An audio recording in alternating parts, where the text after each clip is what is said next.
We are still awaiting the results of the Ballon d'Or, but it does not look good for Salah, who looks like he's probably going to be robbed for another season.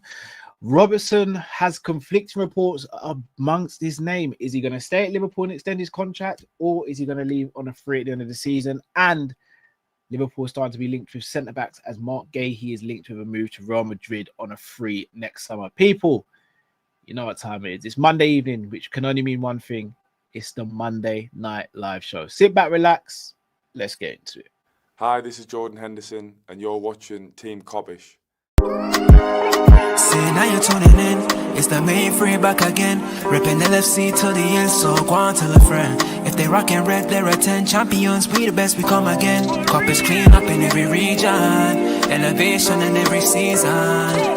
Catch up in all the fast match up in real rap and drifty quan, tell them this is that, this is that. This is Kopish. This is Kopish.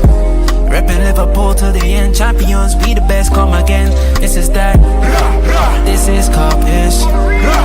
This is Kopish. The main free back up in your screen, real ones know this the place to be.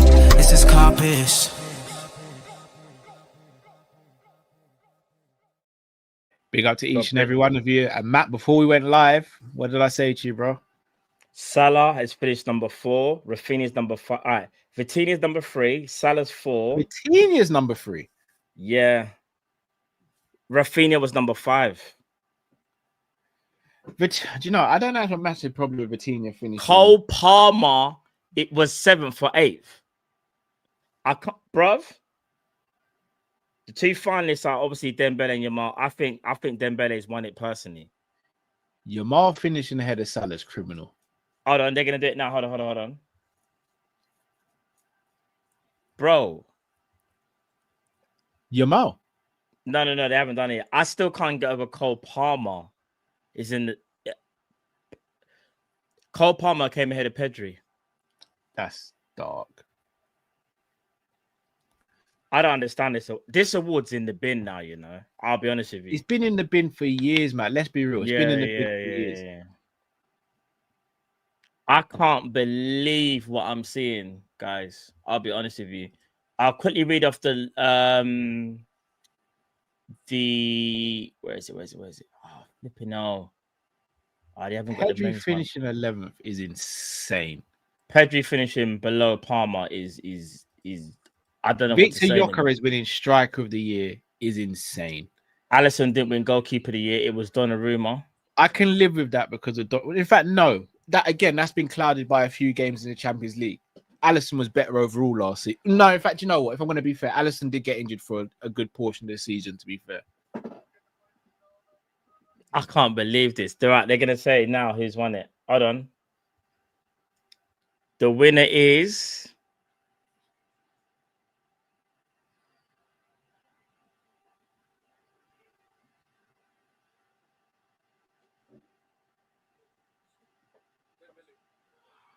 Dembele's won it.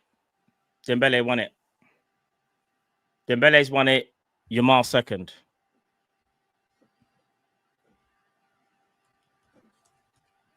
It's crazy.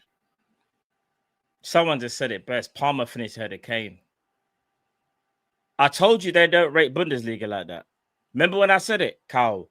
Was it in what I can't remember. I can't remember what show it is, but I said they don't rate Bundesliga like that, bro. Palmer finished 8th. Palmer disappeared for long last season, bro. Palmer was ahead of Harry Kane and Elise and Virgil. And even though I still think Salah should have won it ahead of Dembele, I can live with Dembele. I can live with Dembele winning it because Dembele won every trophy and was... I get WhatsApp messages. Congratulations on the Ballon d'Or. I don't look like Ousmane Dembele that much. Like, for people to send me congratulations messages is dark. Yeah, you can. The thing is, you can live with Dembele winning it, bro, because Dembele was absolutely outstanding. You get what I'm saying? Like, but at the same time, I still feel he weren't better than Salah last season. But that's what I was gonna say. If there was ever gonna be one person, I don't know, man. I just feel like that's not even a real crazy one. Virgil finishing 28th. Yeah. There's Cole Palmer. 27 players in the world who were better than Virgil last season. The Yes. captain who led Liverpool to the Premier League. Do me a favor. I'm going to read out the top 10 again. Nuno Mendes was number 10. Number 9 was Donnarumma. Number 8 was Cole Palmer. Number 7 was Mbappe. Number 6 was Hakimi. Number 5 was Raphinha. Number 4 was Salah. Number 3 was Vitinha. Number 2 was Yamal. And number 1 was Dembele, fam. And Virgil finished 28th. You're telling me Cole Palmer had a better season than Virgil van Dijk last season? Oh, yeah, he did, remember, because they won the Club World Cup, remember? That means more. It means more, remember? Club World Cup. Remember FIFA invented that trophy? Do you know what? Shout out to Yaskaran in the chat. Bro, McTominay had a better season than Cole Palmer last season. McTominay was Serie A player of the season. Yeah, McTominay finished like in the 20s somewhere. No, he finished 18th. Is it 10 places behind Cole Palmer?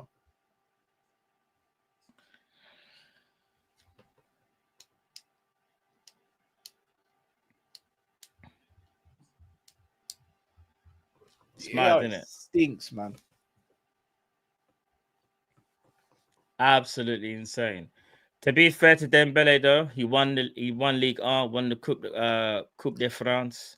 No, I hear that, man. But won it's the- not. It's won the not league. team. It's what is the individual done? No. This is what I'm just gonna go. No. This isn't. I'm just gonna just let you know what he done and so all right. He played 60 games, scored 37 goals, 15 assists, won League One, won the Cup, won the league, won the Champions League.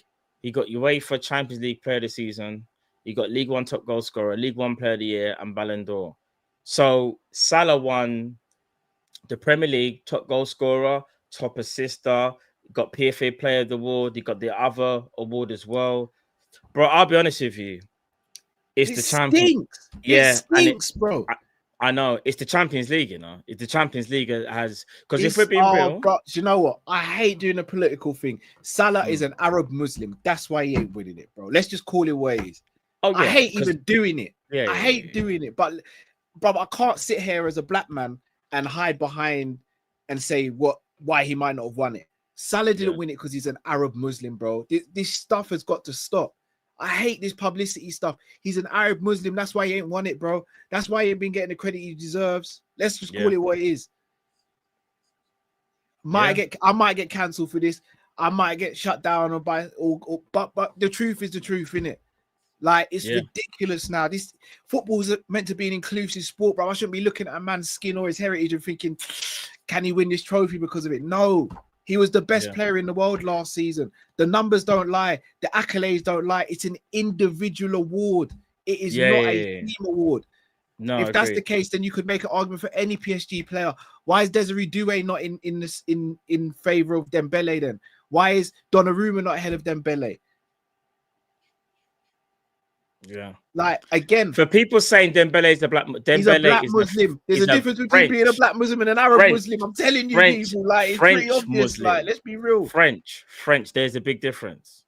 I hate to say it, chat, but he's a French Muslim. There's a big difference.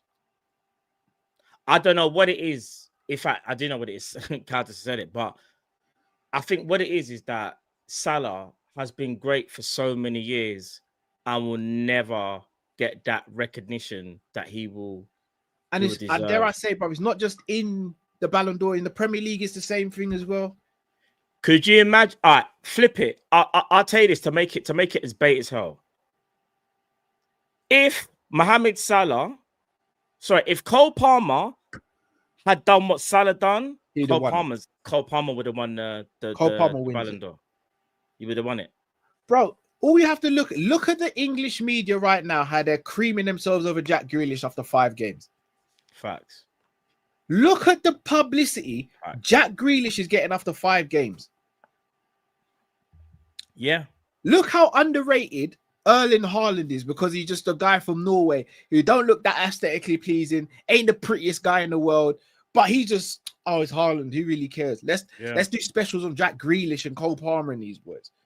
Yeah, for real. Look how Rashford's been treated by the English media. I don't hear the English media talk about how well he's doing at Barcelona recently. That brace against Newcastle. another good performance of the weekend. Yeah. Like, come on, man. It's mad, isn't it? It's ridiculous. Football's meant to be football should be the most inclusive sport in the world. You know why, Matt? Because it's the sport where you need the least amount of equipment. All you need is a football. You can make, bro. We made goals with our jumpers and that back in the day, bro.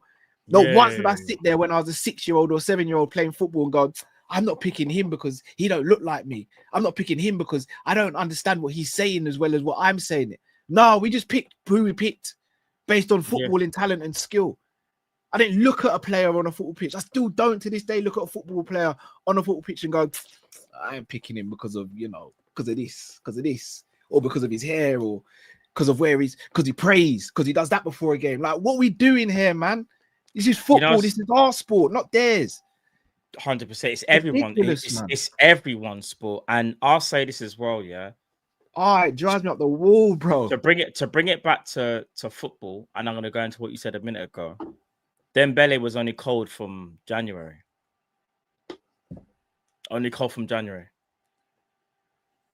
Dembele had an outstanding season, but literally, if Salah got the PR that he should have got, Salah should have been Ballon d'Or. It's only because Salah don't get PR, and it's literally because outside the two games against Real Madrid last season, name me standout moments from Declan Rice, please, bro. I can't. And bro, you know how much I rate. So this is an attack on Declan. How about this? Arsenal fans to this day are saying, who was better? Say it. Thomas Partey. Thomas Partey was better than Declan Rice. But if I'm not mistaken, Rice has finished ahead of Virgil in the rankings. Yes, he has. Come on, what we doing, man? What we doing? It don't make sense, bro. What are we doing? It don't make no sense. It's a PR award, bro. 2 wonderful free kicks against Real Madrid and also played a great second leg. But outside of that, did he really do much more than a Gravenberch last season? I've got no problems with people showing their talent on the world stage. I just want everyone to be given a fair chance. Now, I know it is a Liverpool heavy bias in this chat right now, but I think, let's say, for example, Chelsea won a Premier League last year and Cole Palmer put up Salah's numbers. We might sit there and go, do you know what? If there's one player in the Premier that probably deserves it, look at Cole Palmer. He won a Premier League. He carried them. And, you can't deny that. Cole Palmer had a better season the season before. Went missing. Didn't score from open play. But because he won a Club World Cup and put in a couple of good performances, has been shoehorned into 8th place or 7th. That is insane. You got man like Harold Kane that bangs in goals for fun. But do you want to know why? 55 GA. Remember when I said to you, they don't rate Bundesliga. Florian Wirtz had an outstanding season. The man finished 29th.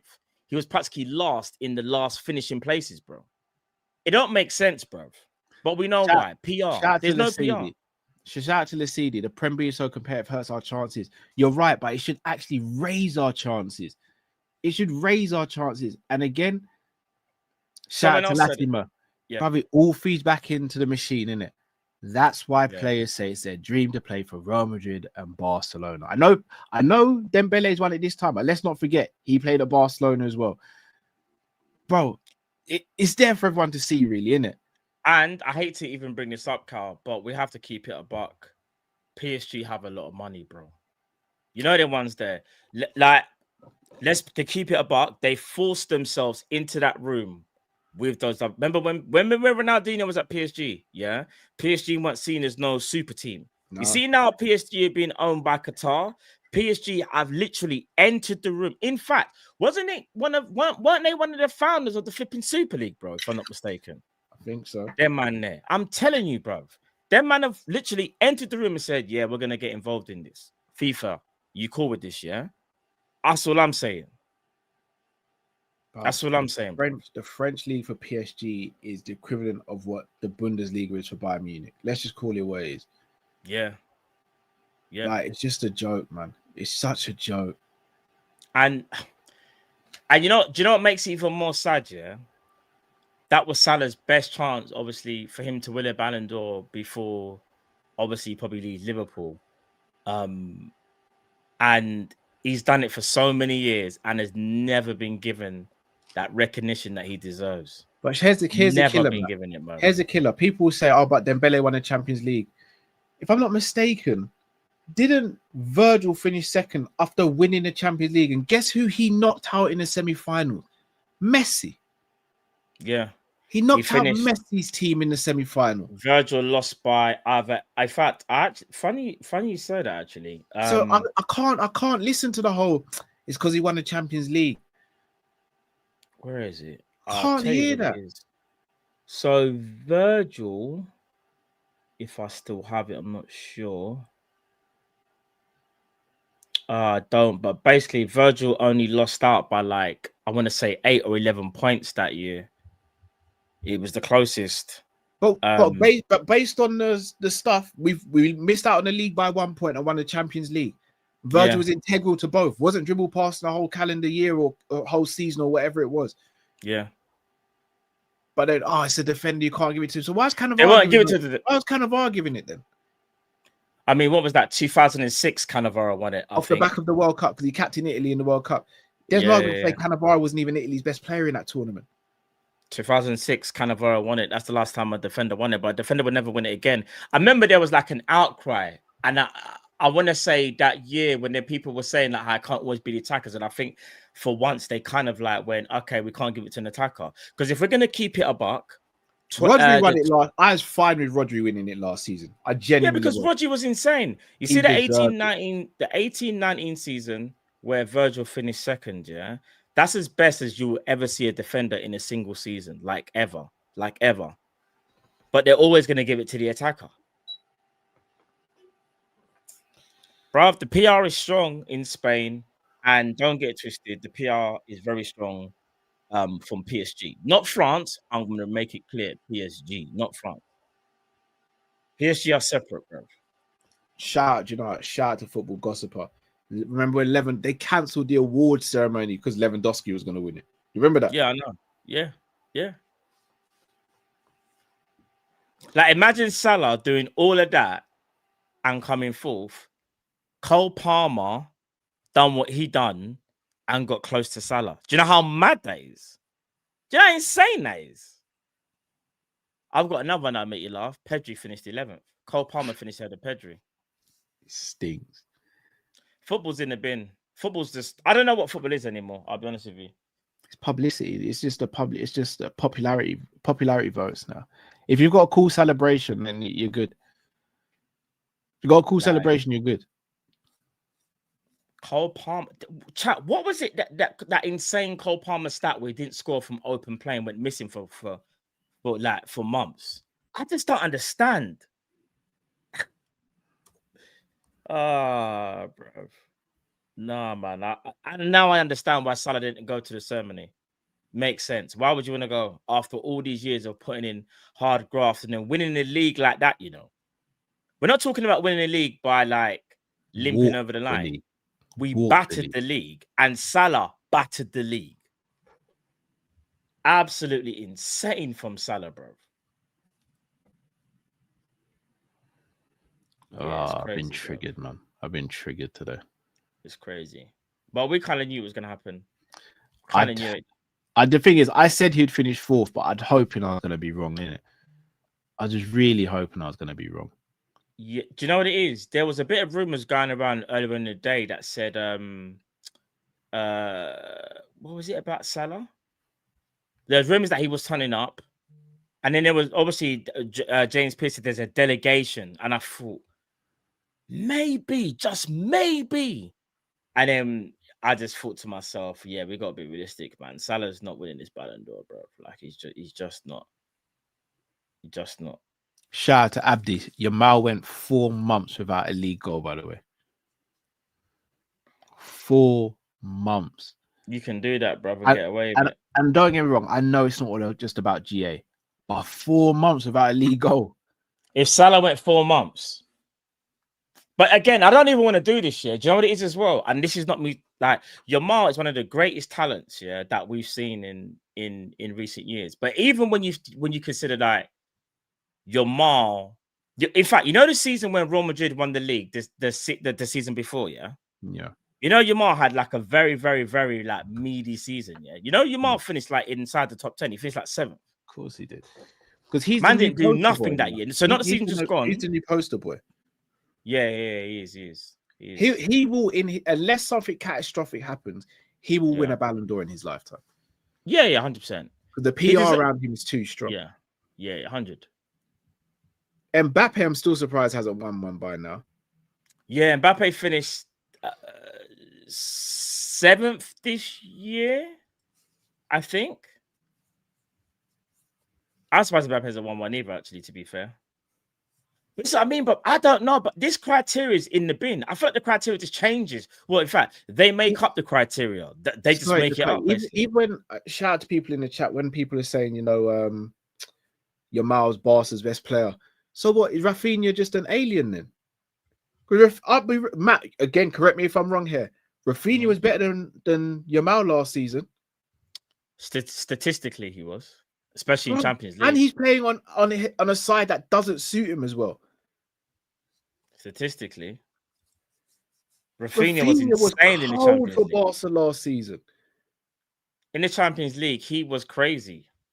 But people say no. I don't think you watched the Barcelona games. I'm not saying Yamal wasn't cold. Raphinha was insane as well. I can't lie. He was insane. Absolutely ridiculous. Trying to find his numbers from last year. Shout out to Yari. Yari's saying Pedri's their best player. That might even be a wrong thing to say either. All right. So Barcelona have many chefs. Like Pedri's the controller.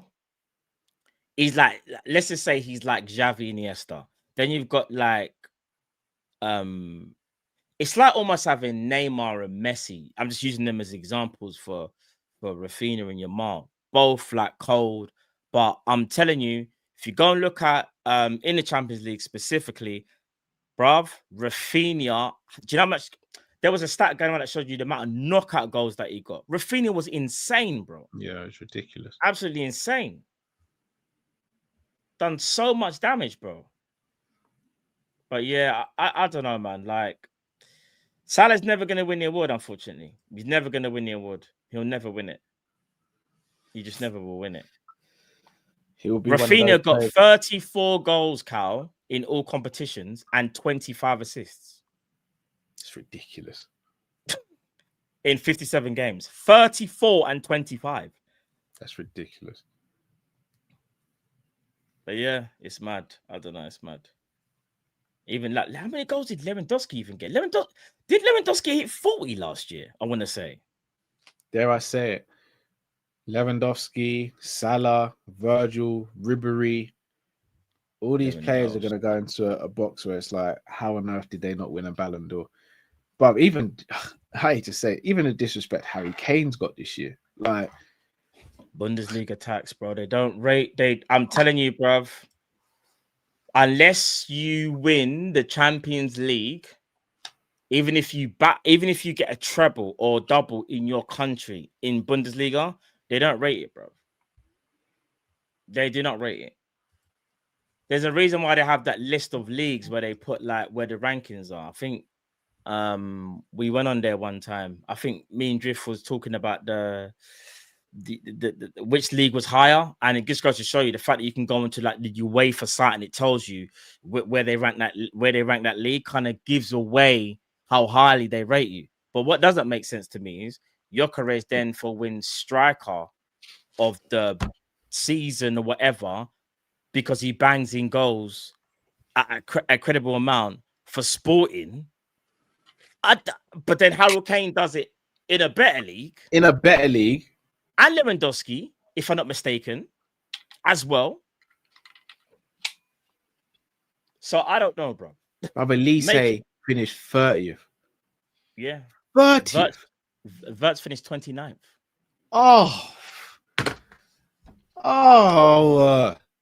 What's the point? But Cole Palmer, he's got all that PR because Chelsea spent $2 billion. And he got them to fourth, and they won a Club World Cup. Has put him ahead of the people likes for Pedri. Cole Palmer finishing in the top 10 is a travesty. He played Conference League. Nah, let that sink in, guys. In fact, did he or did he just play one game in the Conference League? Conference League, guys. Conference League.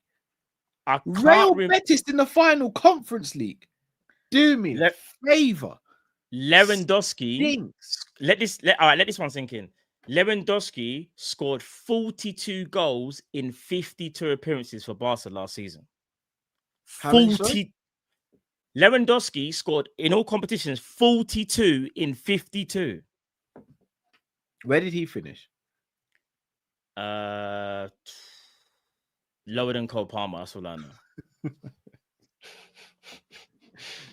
Cole Palmer is if Cole Palmer is the barometer, just put the award in the bin. Just put it in the bin. Because now you're telling me if Man United won the Conference League, well, Bruno Fernandes have won it then. And they finished what? 17th or 16th or something. Nah, man. Lewandowski finished 17th. Vinny finished in front of Lewandowski. Bro. Didn't win anything, bro. Vinny wasn't even good last season. Mbappe bagged 40 goals in vain, but didn't win anything. He did get bare penalties as well, though, innit? He scored a few penalties. I'm telling you, Cole Palmer is in 7th. I just don't understand. I don't get it. This is the Ballon d'Or. Bruv. That stinks, man. Pedri 11th. Pedri, who just dealt with Newcastle bad. Dealt with Newcastle bad the other day. That Pedri's number 11 in the world. Yeah, bro.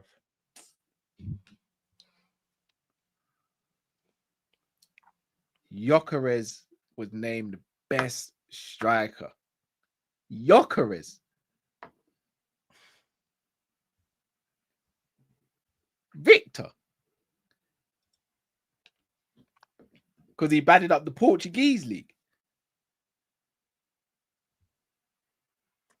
Means more, apparently. I don't know this criteria anymore. I don't know. You two have got good football knowledge, yeah? Outside Sporting, Porto, and Benfica, name another 6 Portuguese teams in their league. Another 6? Yeah. Only one I know is Braga. Dark, innit? Dark. Yeah, it's peak. I don't know, blood. I can't even name another one. Yeah, that's the one. Rio Ave. That one. There's that one. Nah, it says Sporting Lisbon. Someone said Gucci. I'm telling you. Gucci. Givenchy, you know. Do you want? I just went to check where you lot was talking because I was actually curious. I was trying to remember because I'm sure it was journalists, right? So I just looked it up. So let me read. This is from the BBC website. The winner is chosen through a dual system of voting. Firstly, journalists from France. I have no idea why only France. What?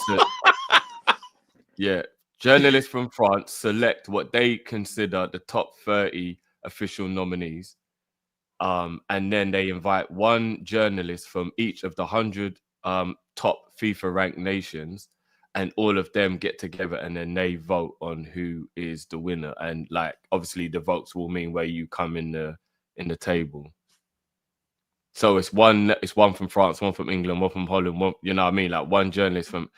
I would just like to know why all of a sudden a journalist who pretty much doesn't even get any real recognition, really speaking, in football, because they start rumors, that, you know, whatever. How comes all of a sudden they're the people that are the ones who decide who the Ballon d'Or winner is? Not just the Ballon, the most prestigious individual award in football. Yeah. And I really want to know why it's French journalists who are the ones who select who's on the list before voting starts. What is so special? Is that literally just because the head of FIFA is French? Is that literally why?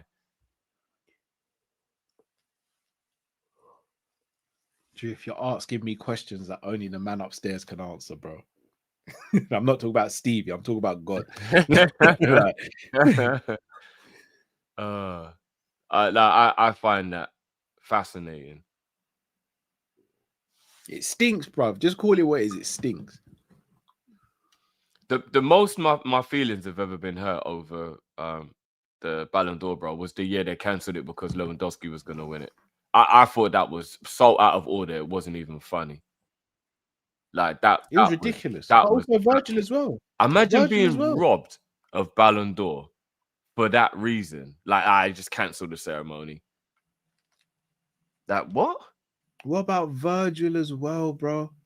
No, that was an injustice, 100%. But there are arguments for why Messi was good that year. If you get what I mean, like it was like, yeah, Virgil should have won it, 100%. I agree. But there was an argument as to why Messi did deserve to win it. But the Lewandowski one, just absolutely getting rid of the whole thing, that is just a whole nother level, man. Whole nother level. But to be honest with you, I kind of don't really put any I don't really put anything on this tournament now, if you get what I mean. Tournament, on this trophy, because as we've just seen, it isn't really marked in a way that kind of gives you that, like, do you know what I mean? Gives you that feeling of, yeah, it's deserved and this makes sense and yada yada yada. I really don't know how you can avoid favoritism or bias, regardless of which. Like, there has to be a way, and I'm not saying I know how. I haven't even thought about how, but there has to be a way for there to be room for there to be no bias on how you win it, because a journalist could just have a player who he favoritizes and he'll just vote for him even if it isn't true. Do you get what I mean? Like, this is a little bit like how with the referees, you're not allowed to have a referee who is a supporter of a club if there's a match that will involve in any way the team that he supports. Like, Kyle, if you was a journalist, you could just, how do they know you're not going to be biased in your vote? If you're one of the journalists who's been picked, how do they know you're not going to be biased, bro? They don't know. Like, there has to be a way for it to be, do you get what I mean? There has to be a way for it to not just be human error. We've seen what fucking VAR's like when we put humans in charge. You know what I'm saying? Like, there shouldn't be a way for it to be human error.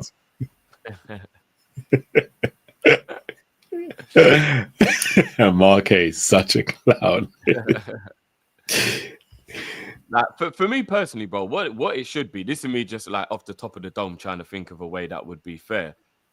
There should be a way of like performances based on like your match rating, performances based on man of the match, performances based on GA. Like, there should be like criteria that after every game there is a point system given out for what you did during that game, and then that point system just goes into a tally chart, and you just see all of the marks tally up, where there isn't a, that journalist didn't watch that other game when Virgil was amazing. He just watched that one game, he made a mistake. So in his mind now, he's thinking, well, I remember that time when he made a mistake. He ain't that good. Human error. How can it be human error? And again, VAR is an example of how human error is just prominent in football. Do you know what I mean? And how there is no real way to give humans the ability to be the ones who pick. It has to be computer generated. This is the world we live in now, right? There's going to have to be a different way. So I think the Ballon d'Or lost credibility for the last, say, 10 years or so, though. Like, I just think they became so obsessed with it being who wins, Messi or Ronaldo. It just got all caught up in all that.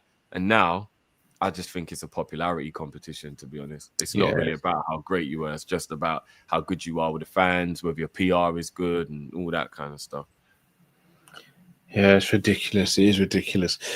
Guys, obviously we speak about Ballon d'Or. If you would like to get yourself a jersey, whether it be this season's, last season's, or retro kit, make sure you visit okjersey.com. That's okjersey.com and use promo code KOPISH without the hyphen, so KOPISH, all one word, and bag yourself an extra 8% on top of what you're getting, which is fantastic value, £15 for a football jersey. Make sure you visit okjersey.com. Right, let's help these super chats before we move on to the next topic. And big up to Salah as always, man. That's our legend right there. Well, so where did he? Because I haven't actually seen the list, Cal. Where did he finish? Fourth. And who won it? Dembele.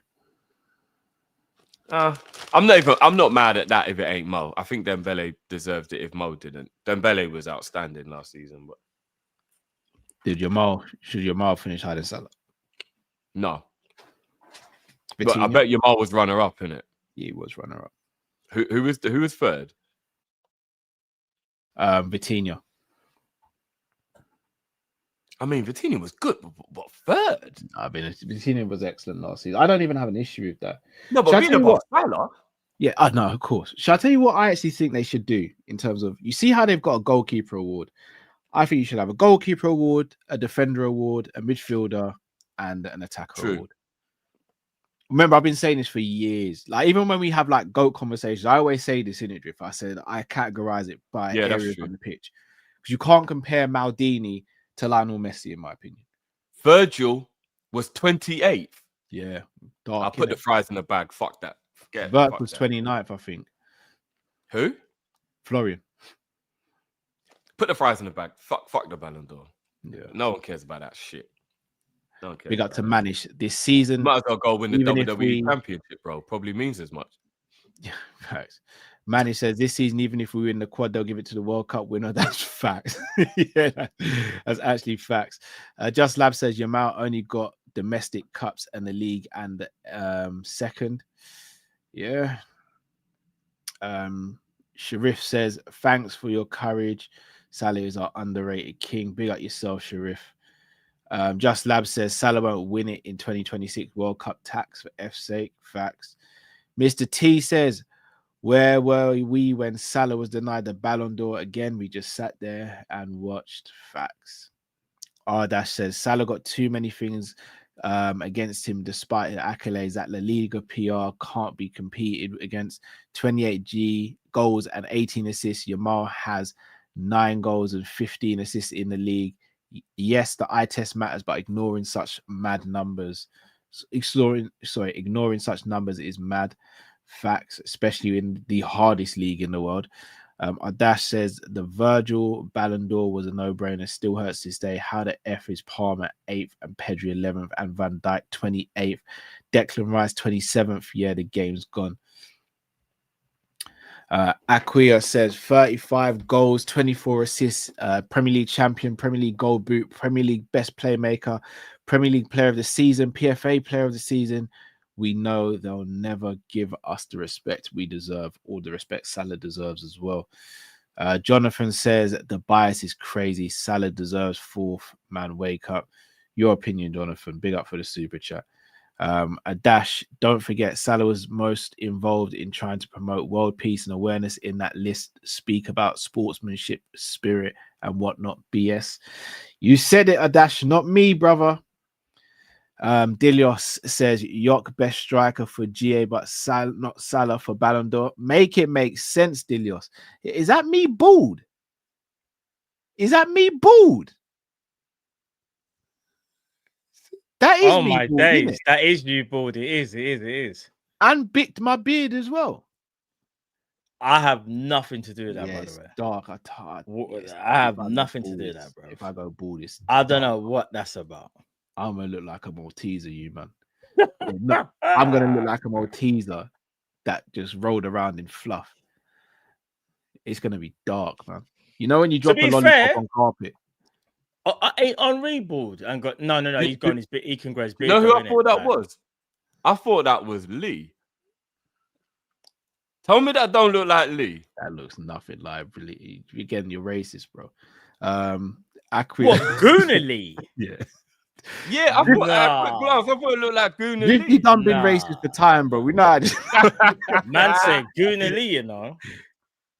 Aquia says let's win both the Champions League and the Prem. Let's see what the excuse they'll have if one of our own doesn't win it next year. It'll be World Cup. That's why he won't win it.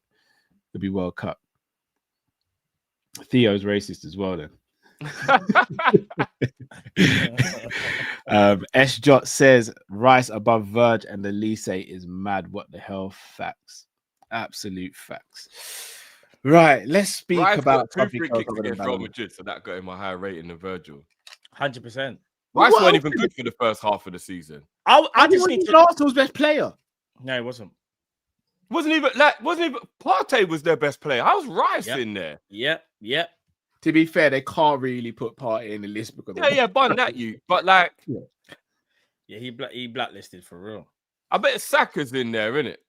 He's been bloody injured for half the season. I bet he's above Virgil. No, I don't think I saw Saka's not Saka in it Saka's not at all. I don't think Saka's in it at all. Like, I don't think There is definitely a bias through jealousy for the Premier League as well, and players that compete in the Premier League. All the other leagues have been jealous about England for years. And I know that plays a role when it comes to the voting. I know it does. They don't like players who play in the Premier League. There it is. I'm in a group chat. Cali won the Ballon d'Or, Cool. Are you ready for Cole Palmer's top 7 stats? You ready? In 38 games, he got 8 goals and 7 assists. Top 7. I hear it.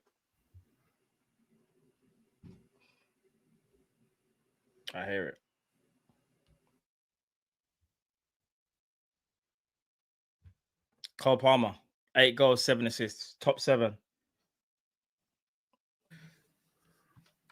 Oh, Chelsea won the league. No, they won the Club World Cup. That's right. Yeah, Club World Cup. Yeah, that's right. Okay. And the conference. Don't forget about the conference, bro. Yeah, and the Conference League. Don't forget about the conference. Yeah. The prestigious Conference League. Yeah. Club World Cup means more. To be fair to Palmer, Chelsea are so shit that you kind of triple his performances in terms of importance because he's carrying that team on his back. Yeah, carry them on their back to what, 4th? This is what I was going to say. Obviously, I'm being stupid, but like, the joke has a little bit of truth to it.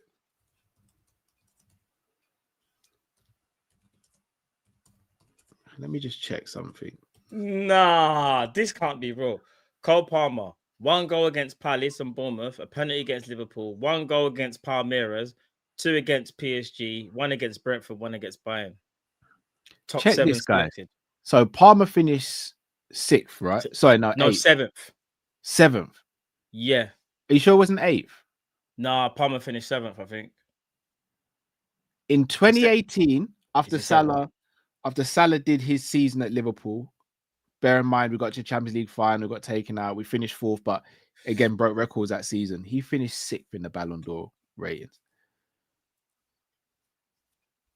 Hold on, what? The season where Salah was breaking records in his first season, he finished 6th in the Ballon d'Or rating. Salah. Mohamed Salah. When he done that madness entry season, man walked into the Prem or walked back into the Prem. So he said it's mine. This is mine now. And he finished 6th. Look at me, I'm the captain now. Yeah. This is why I don't want to crash out, because really and truly we shouldn't crash out, because we know this award is fixed. We know that it's about where you're from. We know there's a lot of money involved, but you still can't help it as just being a football fan from young, and we all watch football from young, and we just want to just appreciate the best players for what they do and just have a level and fair playing field. But it just doesn't make sense, man. You got guys like Lewandowski, who won a La Liga, banging in 42 goals in vain and gets nowhere near, if I'm not mistaken, the top 10. I think he finished like 17th. You've got Elise, another serious season from him. Pedri, who's instrumental for Barca winning La Liga as well. Obviously, I respect all the PSG players for what they did in winning their league and obviously a Champions League. But are we just now gonna? I guess the debate is now over. Then I guess about how highly people rate the leagues. What do you guys think Salah's GA was in 2017-18? How many goals did he? How many games did he play? Combined, yeah. But how many games did he play? Did he tell you how many games he played? In his first season, didn't he get somewhere between 44 and 48 goals? No, I think it was more. Like 54. He played 52 games in total. What do you think his GA was? I'm gonna say 57. Oh, GA. Yeah, 57. That's just a guess. If we're talking GA, I'm gonna say 60. I'm going 57. He got 60. Yeah, and don't finished sixth. Because I know we got somewhere between 44 and 48 goals, and then like I'm sure he got like double figures assists. So yeah, bro. He got 60 GA in 2017-18 and finished sixth. 60 GA, guys. Yeah, but it don't matter. In 2018, Luka Modric finished first, Ronaldo finished second, Anton Griezmann finished third, Mbappe finished fourth, Messi finished fifth. Nah, there's that picture where you got the soldiers and then you got the clown like near the you got the soldiers and like you got the Yeah. clown near the back. I'm sorry. How on earth? Hold on, read that list again one more time. That list of that Modric year. won. Yeah. Then it was Ronaldo second. Yeah. Griezmann third. That's the clown. No, Griezmann had a very good year that year. Where? In 17-18, Griezmann was excellent. He was. Where? He was. No, I'm not saying he was third. He was third best. At what club? But he wasn't a clown. He wasn't At what club? He was at Atletico. Griezmann. Didn't they get to the final? No, Griezmann was very good. Very, very good. But we're talking top 3, bro. No, but I still wouldn't say he's the clown in the list, though. Okay. I even think Modric was a sympathy vote. Sorry, 2017-18, Mbappe got a total of 38 GA in 46 games. Big up the chat. Yeah, World Cup. I forgot World Cup. No, but the joke is they didn't win the World Cup. No, France did. They won that one. France. Remember? They did. I was thinking about Modric. When they beat what's it? When I was thinking about Modric. That year, Modric wasn't even Real Madrid's best player. So how do you win Ballon d'Or? Because of the World Cup performances. But they didn't win it. And to be honest with you, he was part of a great group. There wasn't really an individual standout. Everyone. Modric was that year. Lovren was sick. Rakitic and Lovren was but even for and Real Madrid though, that year Modric was balling out. But I probably wouldn't have said Ballon d'Or, but he was balling out, and I would have said no. Of course, he was playing well, but I think you go and look at that, and like Cal just said, I think the two centre backs performed just as well as Modric did in that tournament. Like what made Modric one? Modric was their best player. Modric was going mad. No, Modric is their best player, but I think it was a group effort. I think Croatia as a group. They were. But even as a group, there's still going to be a standout though. Yeah, but not a big enough standout that he wasn't even Real Madrid's best player, but he wins Ballon d'Or. Do you get what I mean? Like, how can you not even be Real Madrid's best player but win Ballon d'Or? Like that don't make no sense. No one Ballon d'Or, but in the World Cup, he was definitely there. Basically, the World Cup. I said, I just think that was a sympathy vote. I'm not gonna lie, but yeah, again, just throw the award in the bin now, man. Like it's done now, isn't it? Like, I'm over it, man. I'm over it. I've been over it for ages. Right, let's move topic, boys. Conflicting reports are out at the moment. Some journalists are saying that Robbo might be offered a new contract extension at Liverpool. Others are saying he might be he will be leaving it on a free at the end of the season. Atletico Madrid looks like a destination that looks to be his favoured one. Obviously, he was linked to them in the summer, but the move didn't come to fruition. Drift, I'll start with you. Would you extend Robbo's contract? If so, why?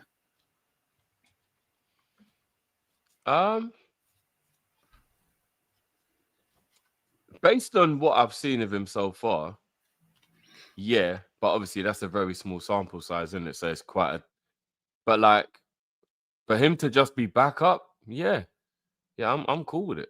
I think the signing of Keres is going to extend his career at Liverpool by a year or two in terms of physicality anyway.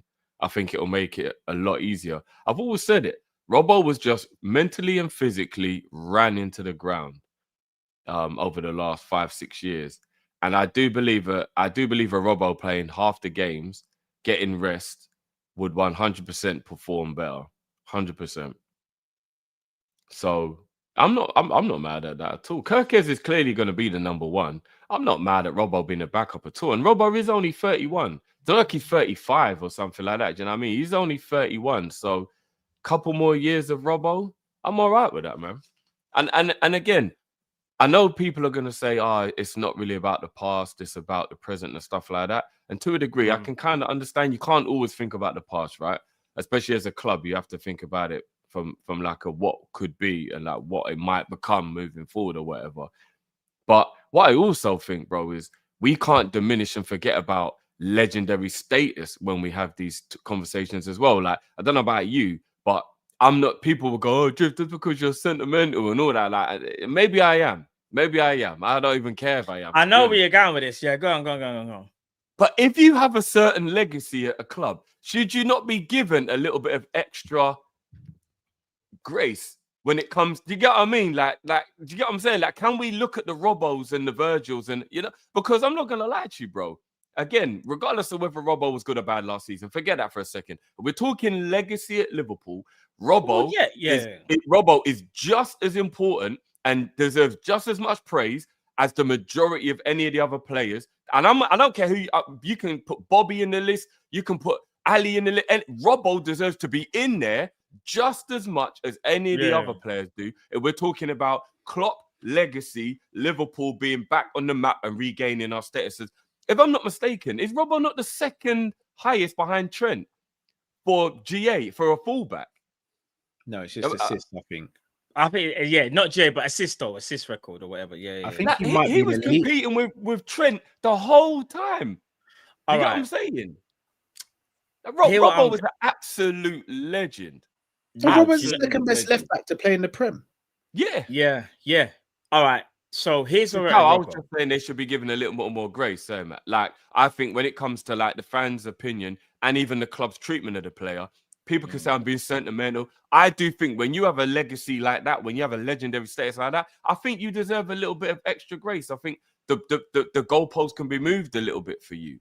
Do you get what I mean? Like when it comes to wages or what do you mean by extra grace and all that? Like if the club want to give him an extra year and keep him around, even if people think he's on the decline, be like, no, but you know what? He's earned the right to get that extra year. It's Robbo, he's a legend. He, you know what I memean? He's part of why we are who we are now. No, I know. I know people would disagree, but that's my opinion. Nah, bro. Because if not, then we're just doing what have you done for me lately? And I'm not gonna lie, I don't really like living in a world. It's just what have you done for me lately? I don't like that. But nah, it's about what can you do for me in the future, Drift. And if you can't do more than what someone else can in the future, respectfully, we gotta go. It's about Liverpool. It's not about the individual. It's about Liverpool. No, when you've earned that, it's different. When you've earned it, we're talking about absolute legends of Liverpool now. I hear it. All right, so, but I'm gonna be real, Drift. If I get to the end of the season and Salah doesn't look like he can give me any more, you know how I feel about Salah. We're gonna have to have awkward conversations. It's because, bro, the person I support, the thing I support is what's on the front of the shirt, not on the back of the shirt. No, but you got to remember, we're talking about backup. We're not talking about to like be the starter. Keres is clearly the starter. We're talking about to be in the squad still and be a backup player. Do you know what I mean? Yeah, but if I can go and get someone who's better than him, who can be a backup, then I'm going to do it, Drift. I think it all depends what happens. I think it all depends what happens towards the end of the season. So, all right. It is, I'm with Cam on this one. It's what can you do for me in the future and now, right? So far, Robertson hasn't done anything that would make you think we need to get rid of him. As the season started, he's been immense for the role that he's had to play. He's had to kind of pick up the slack where Keres has been a bit funky at times, and he's actually played very, very well. No complaints. I think, in my opinion, you kind of have to see this one out. If Robertson can keep this same level that he's shown in the couple of games that he's played, I've got no issues with him getting another year. However, if we see throughout the season he play more games and you start to see that more of a drop-off, that's when that conversation will be had. A bit like, bro, you're a legend and we love you, but unfortunately, you're now a liability. Because one thing you don't want to do, you always want to look after your legends, right? But you also don't want your legends to stay so long that they become the villain. And when I say that, we want to remember Robbo in a good light, where like we're saying like he's the second best left back, to grace the Prem, innit? So you don't want him to stay so long to the point where even if he does play a couple of games, but you're thinking just, oh no, it's Robert, man. He's just not the same anymore. He's becoming an issue kind of thing. You don't ever want to see that ever. And like I'm saying right now, as things stand currently, he's played so well to the point where there's even an argument who is the best left back right now. Do you know what I'm saying? And that's testament to him. So what I'm saying is, give him till the end of the season, see how the season pans out. If he does well and he keeps up these performances, I do think we should reward him. But if he has that decline or something like that, or whatever, and there's been instances where you go, bro, he's problematic now, we have to let him go, then we have to do that. Because remember, we are Liverpool Football Club. I know we respect all of our players, but the club, you know, over any player. Like, so even if it was like Virgil, I hate to even say it. Let's say Virgil had like you could just tell like Virgil's like cooked now. It's gonna be one of them horrible conversations where you go, oh, bro, I don't want to say it, but it's time to go, innit? Do you know what I'm saying? Because if not, you're kind of holding the club back.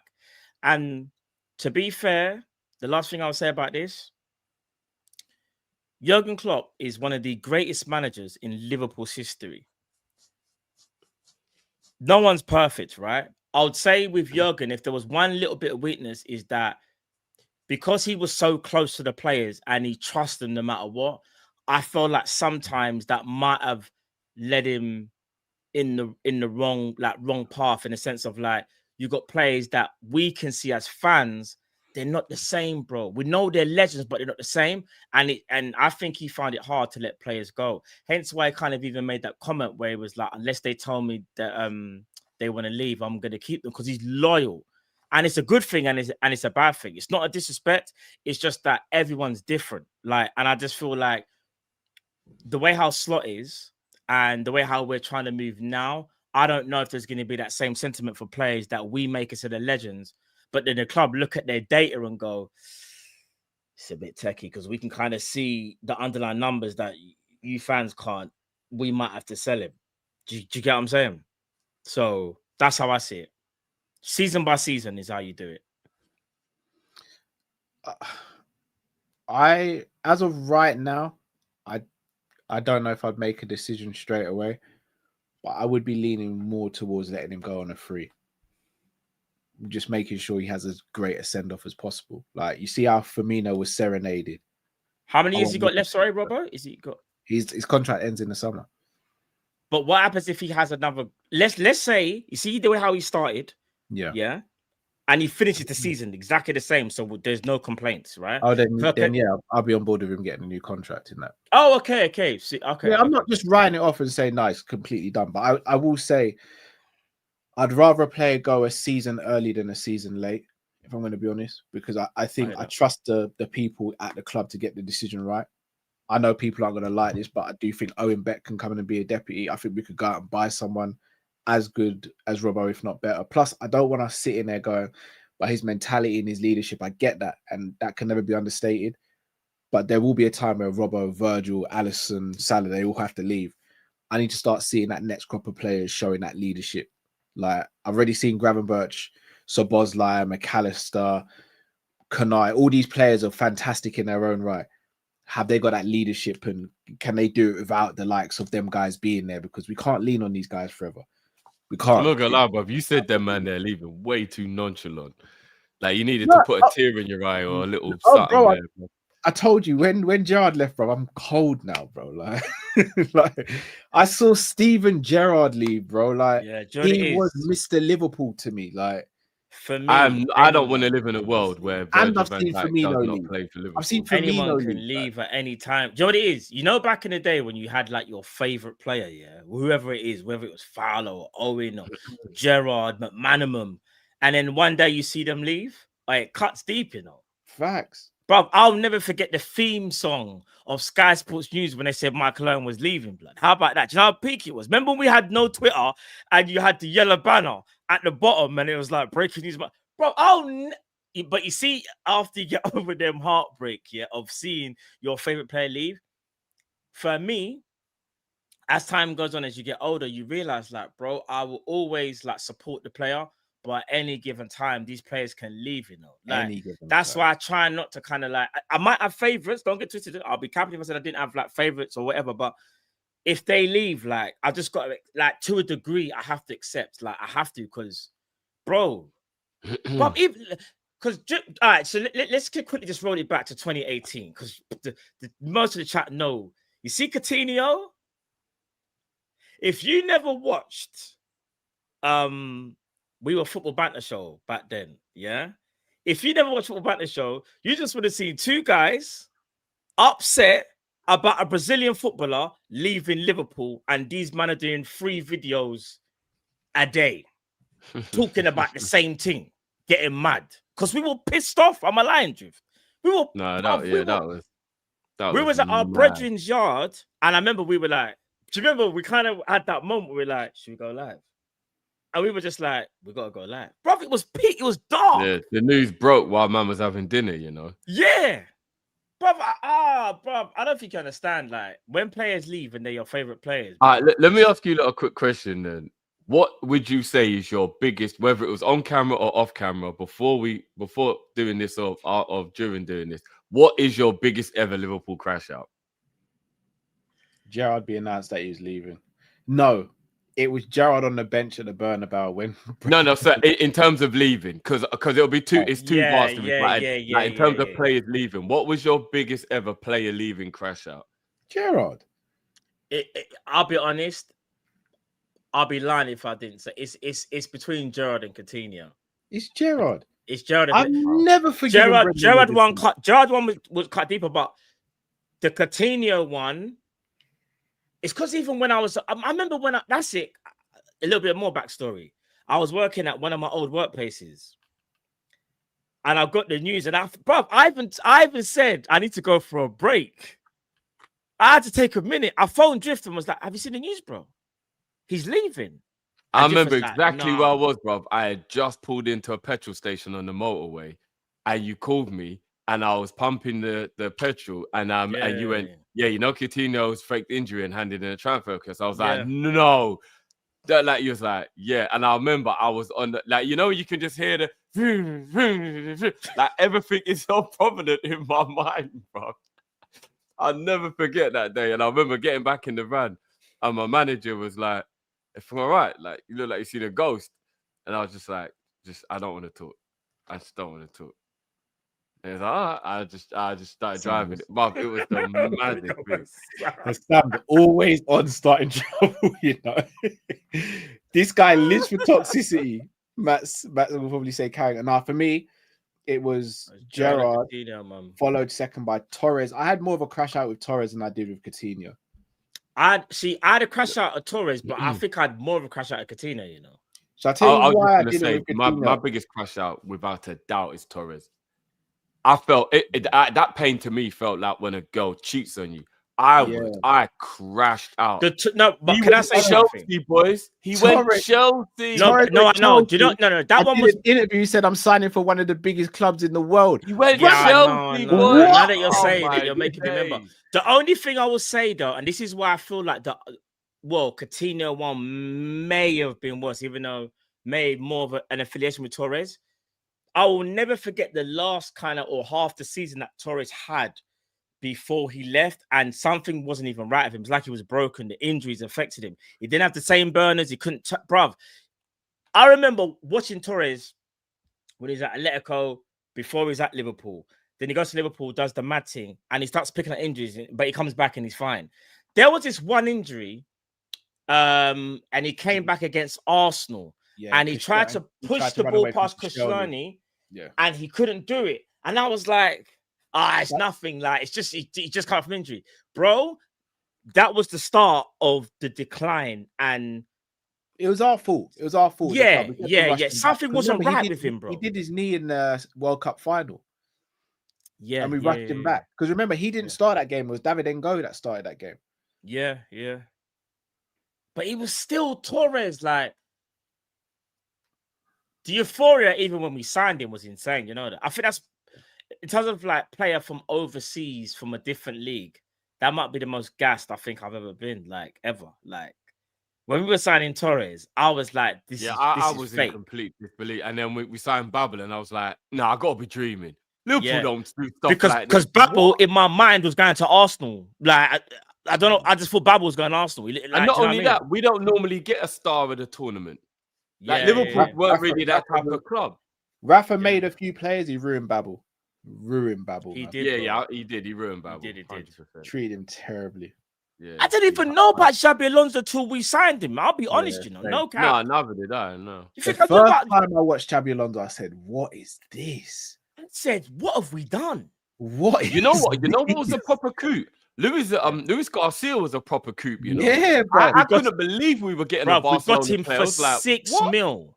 I don't know. I remember the I fees. was like, We got him how for we 6 getting mil. a You know? Barca player. What's going on here? We got him Like, for 6 mil, and we got Alonso for 10.5. yeah, that Bro, was that a coup. I'm alone- not gonna lie. Luis Garcia was a steal. Oh, brilliant. Do you know what annoyed me about that time? Is we had to lose Luis Garcia to get Ben Ayoun, for example. Rather, we were never able to build squad depth under Rafa Benitez. It was always Ben one Ayoun out, was one in. cold, Because you know? Rafa told us he had 15 mil and he had to sit at home on his own kitchen table trying to That's figure dark, out man. how he was gonna I'm not do gonna this, lie. bro. It's dark. It's dark. He was his own. Man's attack, wife like, it's saying, mad, "Babe, you bro. gotta come to bed," and he's like, "I can't. I gotta figure out how I'm gonna make this transfer." Do you know Man what had to learn how to do the accounts. He was basically the Franklin of football. That's what he basically was. Yeah, Bro, it's basically. crazy. Snowfall. Madness, bruv. That is Crazy. actually mad. I can't believe Rafa had to do that. I genuinely can't. Oh, I believe he can. had to do Hicks and Gillette were Yeah, dogs. Hicks. I can. Remember, bro, they never liked one another. That's bruv. Imagine Yeah, having no, owners that that was don't like one was another. that was the worst thing about it. I Isn't it? think what it was, Rafa was cool with. Wait a minute. I think it's Hicks. Yeah, I think He was so. only cool with one of them. But think just Gillette- understand this. They You know were when the real takeover, cowboys as well. you know when they the were. takeover was happening, I think either Hicks or Gillette tried to sack everyone on the ball to stop the takeover. I've got this book. Let me see if I can find it. Yeah. You know Bro. when people, you know when you get called a cowboy because it's like a derogatory term for like how good you are at your job. Like, No. oh, you're just some cowboy.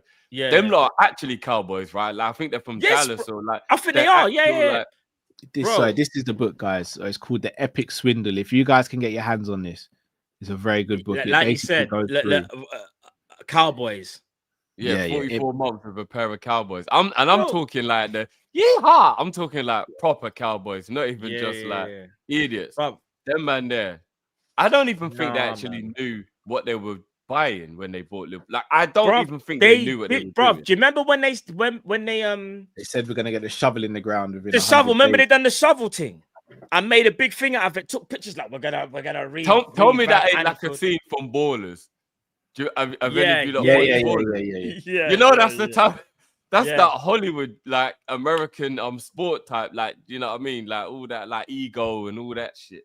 Yeah, Bruv, that was embarrassing. I'll never man. forget when I actually thought we could be owned by the Royal Bank of Scotland. Remember, it was flipping Martin Broughton. That was the guy that I think sold us to FSG. Martin Broughton, I think his name is. So he was brought in to broker the deal. We were never gonna go bankrupt. The issue was we were gonna get owned by RBS if I'm not mistaken at that time. No, we're going into administration. We were going into administration, but we wouldn't have got to administration. There were too many people in to buy us. It was just I hear that. It was just a case of who we decided to sell to, and obviously. But do you remember the countdown on Sky Sports though, Cal? I remember the countdown. There was bro, actually a clock counting down. I think it got to like 2 hours. The last couple hours. That was just drama, though. That was yeah. Maybe looking back on it, it was like. Christian Personal was there, but Martin Broughton was the guy. I'm telling you, chat. Brokered the deal. Chat, I've made a couple of mistakes this couple of weeks getting things wrong. It's Martin Broughton. I promise you. I know what they're gonna do. If you missed the preview, bro. Nah, don't. Was it the 3-second rule again, man? It was Martin Broughton, bro. No, I don't care what no one said. If it's not Martin Broughton, that means your memory's gone as well, Cal. I can't lie. I had a preview drill jokes, bro. It was Martin? What? Matt, I'm 100% sure, bro. Can someone go fact check that to make sure I'm not going mad? It was Martin Broughton. Now I'm gonna check it myself. What was the topic? What happened in the preview game? About two things. So basically, we was talking about Southampton goalkeepers, yeah. And Cal was like, we'll go through like some classic like Southampton players that have played for them. We both said we'll try and make what the best Southampton team would be if they had kept all their players, right? We started with goalkeeper, and I just typed in on Google. I said best goalkeepers of Southampton of all time. So we're reading for the list or whatever, and I was like, I've got one that no one knows. And I said David Raya, because David Raya on the list to Google was there. David Raya. Even I thought that's a bit mad, but I'm going off Google, right? The chat like, Matt, you're going mad. I'm like, no, bro, it says it right there. Like, if you go on Google and type in Southampton best goalkeepers, for some reason, David Raya comes up. David Raya never played for Southampton. So you can't trust AI, bro. There's a reason why Terminator 2 was made. Don't trust AI. I'm just saying. Skynet is real. You played for Southport, not Southampton, bro. But you saw, and what I did, I done a screen share. Was there like a 5-minute argument about it? And that's no. But I was just like, bro, I've never heard that. I've never heard of David Raya, but bro, I showed Cal. I've done the screen share on the screen, yeah. Showed the people what Google showed you. Like, it's mad. And I think the other one was we were going through the goalkeepers, and one of the goalkeepers for Southampton was Paul Jones, and Matt was like, "Oh, he played for us in." I was like, "No, that was Brad Jones, bro." Like... Bro, Jones, you know, yeah. But no, I'm not gonna lie. The Google one pissed me off. I can't lie. The David Raya one pissed me off because, like, bro, why would Google say that? Has it clear as day, bro? Clear as day. But yeah, it's mad. It's mad. All right, guys. So one word answer, guys. Matt, would you keep Robbo? And if not, who would you like to see come into the club potentially as his replacement? As things stand right now, I would keep Robbo. But remember, I said I'd till the end of the season to assess it. So right now, I keep Robbo. Unless he does something drastic, then that can change. But so far, Robbo's been a very able deputy and first team, if we're being honest. So right now, it's calm. A lot can change in it. Like, do you know what I'm saying? So a lot can change. But I beg someone come take this packet of crisps away from me. What are you saying? Yeah, I'll keep him for one more year. Someone said Roy Jones played for us. Oh man, I can't. Senior or junior? I'm never trusting Google ever again, bro. Ever again, bro. But yeah, right, guys. Another talking topic at the moment is the Mirror came out with an article or report saying that Mark Guehi has actually chosen to make his next move to Real Madrid. Now, again, we take this with a pinch of salt. The Mirror has never been the most, reputable publication when it comes to this sort of stuff. However, Liverpool over the last 24 hours or 48 hours have actually been linked with a few centre-backs. So we've actually been linked with Ronald Araujo from Barcelona, Gleison Bremer from Juventus, and look away now, Deo Upamecano as well, who's also available on a free at the end of the season. What? I know. Guys, I'm just reporting. Don't look at me like that. Upamecano. Did I just get in a time traveling machine and go back to 2021? Say that list one more time, but don't say Upamecano in it though. You say don't say Upamecano. Don't say Upamecano. Who was the other people in the list? You said Araujo and Gleison. Araujo's too injury prone. You see, this is what. All right, so you know my thoughts on Araujo. Gleison Bremer is very good. He's also been quite injury prone as well, you know. Yeah, I know. Bro, I rate Araujo. Is an absolute talent. If it's talent, he's a top baller. But injury, bro. He looked like he got injured the other night against Getafe, bro, from a slide challenge. Even in the Champions League, like he jumped up and headed it and like clashed into a player, and then he needed like 2 minutes to get himself together. I was just like, nah, this guy's he's like like how Sturridge used to get that thing of like, can't you just play through the pain kind of like that was going on, bro. Araujo seems like he's a bit like that.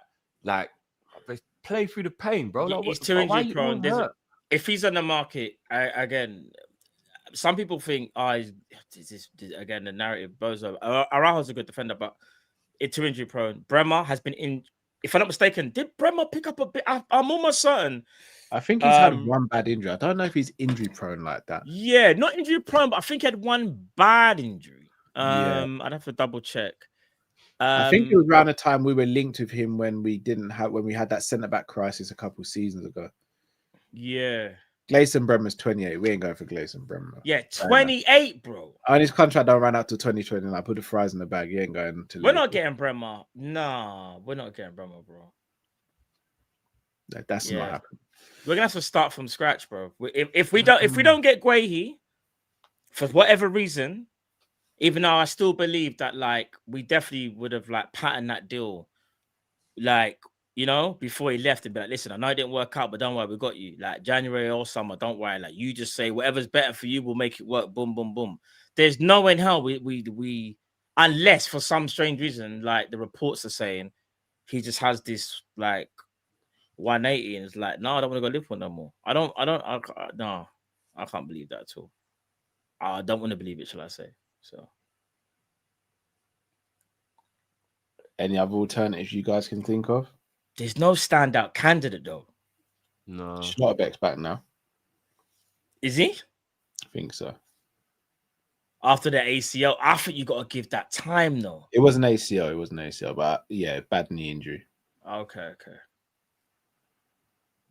I don't know, man. That's risky to bring to defender. We could always go and get Tommy Asu. I rate Diamonde. I'll be honest, I haven't watched a lot of him. He's a free agent. What? No, you're good, bro. Yeah, what injury prone at Arsenal? Luke Haber's there as well. Yeah, he is. Luke Haber's good. He is good. I don't know, bro. I don't know. What's your new? What were you not feeling about Luke Haber? I haven't watched a lot of the German league, but it's the aerial duels. Do you know when I saw a stat today that Virgil's won, I think it's 80% and Konate's won 79%.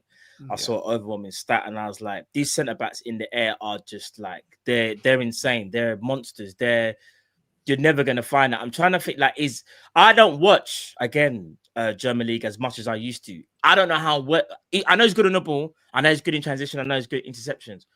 But is he the type of centre back that, like, when you play for Liverpool, teams aren't really going to kind of like, they're going to try and knock it long and look for second balls now. Is he that type of defender that will cope with that? Because I'm not the person to answer. That's why I'd rather ask the chat. Like, do you lot think he's the guy to kind of deal with that? All right, I'm going to ask you both a question. Mm-hmm. Given what you just said about aerial duels and how teams tend to attack us and all that, yeah, is Mark Guehi the guy for Liverpool? Yeah. His aerial duels are actually surprisingly good for his profile, because he's not the tallest and not maybe the most imposing defender.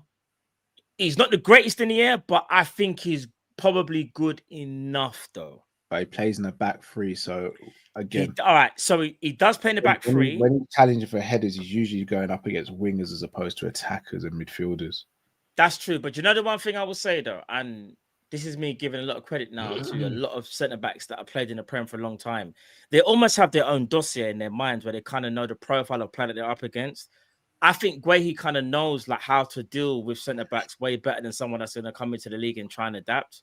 So even if he might not be the greatest in the air, I think he kind of knows, all right, against Haaland, I know I ain't going to win that battle. So maybe I have to go for the second ball, or like I might have to go jump a bit early. Like, I'm just saying, I think Guehi just suits Liverpool because even though he might not be the greatest in the air, he's battle tested in the Prem. Yes, it may be a back three. However, he's also a winner as well, and he's won a trophy. So maybe I'm kind of, do you know what I mean?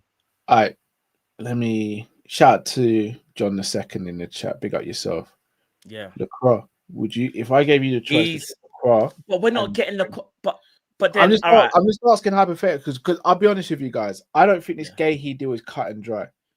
I understand. If another team. All right, let's say we're offering Guehi 150k. Another team could Yeah. easily come in and offer him 200k, especially if he's on a free as well. Yeah. I can't even begrudge Guehi if he turns around and says no to that. Like, I can't begrudge him for that. He has to look out for himself at the end of the day. He can't just be like, Liverpool did this last season. He's got to look out for himself. Things can change in a year.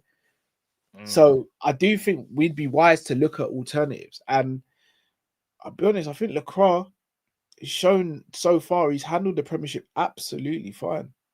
He is. He You're has. not But betting Guehi. No way. he does play it. But again, to Why his credit, isn't he he? played, that man playing the back three. He's just not, bro. He's not Based betting on Guehi. what though? Based on when I watched them both play, who I feel is the better player. I think he was better than Guehi last season.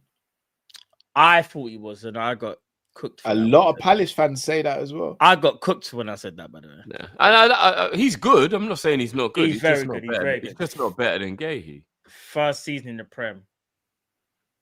There's a debate in it. I guess there's a debate to be had in it. But Lacroix had a very, very good first season. But I'm just kind of looking at their stats now, just like a little statistical breakdown. But what if I told you? And again, you could say playing styles. Jules won. Oh no. Oh, I see why it's done all seasons. Okay, cool. Let me change that. 1 second. We'll do a quick comparison and I'll quickly tell you. Should we do last season? Should we base it off last season? Yeah. Yeah, because Lacroix came in last year to the Prem. All right, let's base it off last season. Let's get this ready. Give me 1 second. All right, so this is very interesting. So I'll show you guys the screen. Give me 1 second. Share screen. All right, so this is on the Premier League official website, right? Just a quick little breakdown. Sorry, can you zoom into it a little bit, please, bro? Yeah. I'm just trying to. You can see that, yeah? A little bit more if you can, please, bro. All right, but you might not be able to see. Yeah, perfect. Yeah? Yeah. Cool. Lacroix is on the left, Guehi's on the right. Now, this is kind of interesting, but again, it's where you're playing on the pitch. So, Jules won, Guehi won more Jules, and aerial Jules, Guehi won. But again, I guess it's context in it because where Guehi's playing compared to Lacroix, maybe teams at Palace maybe weren't just flinging, the ball in the air down the center. Maybe they were trying to hit a diag. It's kind of hard to kind of gather, but then you go and look at this. So tackles, Lacroix edges it. Interceptions, a lot more from Lacroix, but then Guehi does edge the blocks by 1.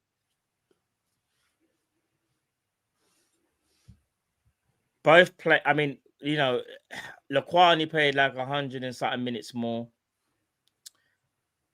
I don't know what you lot make of that, but again, I think it's a lot closer than people think, and I, as much as I rate Guehi, because of the style we play and how teams attack us, I do worry a little bit about it. What I would say is this: Lacroix is more of a imposing defender. Like, can you think of all the defenders that like Hughes and Edwards have signed? Yeah, all tall, physically imposing. That's true. That's true. You don't know how I feel. I want Guehi to be the one we go and get. So doesn't sound. Yeah. How tall is Lacroix, guys? Because I know Guehi's about 6 foot. He's 6 foot. Guehi's 5'11". Yeah, 5'11". Oh, he's not 6 foot. No. Okay. And what about Lacroix? Lacroix 6'2", maybe? Is he 6'2"? I think Lacroix 6'3" or 6'4". 6'2", 6'3"? Oh, 6'4". Either 6'3" or 6'4", I think. Excuse me.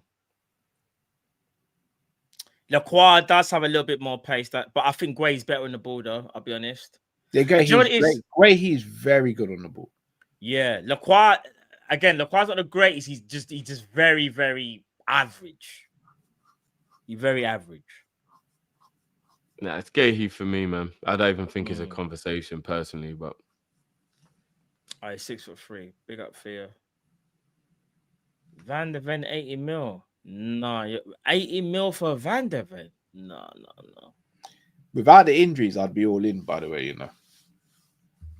I still think he's overrated. That's just me, though. Yeah, I would be in for him if it wasn't for the injuries. The crazy thing is, bro, I kind of think it was the way they were playing under Thomas Frank. I bet he doesn't even really get many injuries. I feel like I need to see what Murillo's gonna be like after this season, bro. Van der Ven running a straight line, cool, but get him to do anything else, nah, man. Yeah, Murillo might get fed up with Nottingham Forest now. But we've seen how difficult it is to get out of Forest. Yeah, man, there are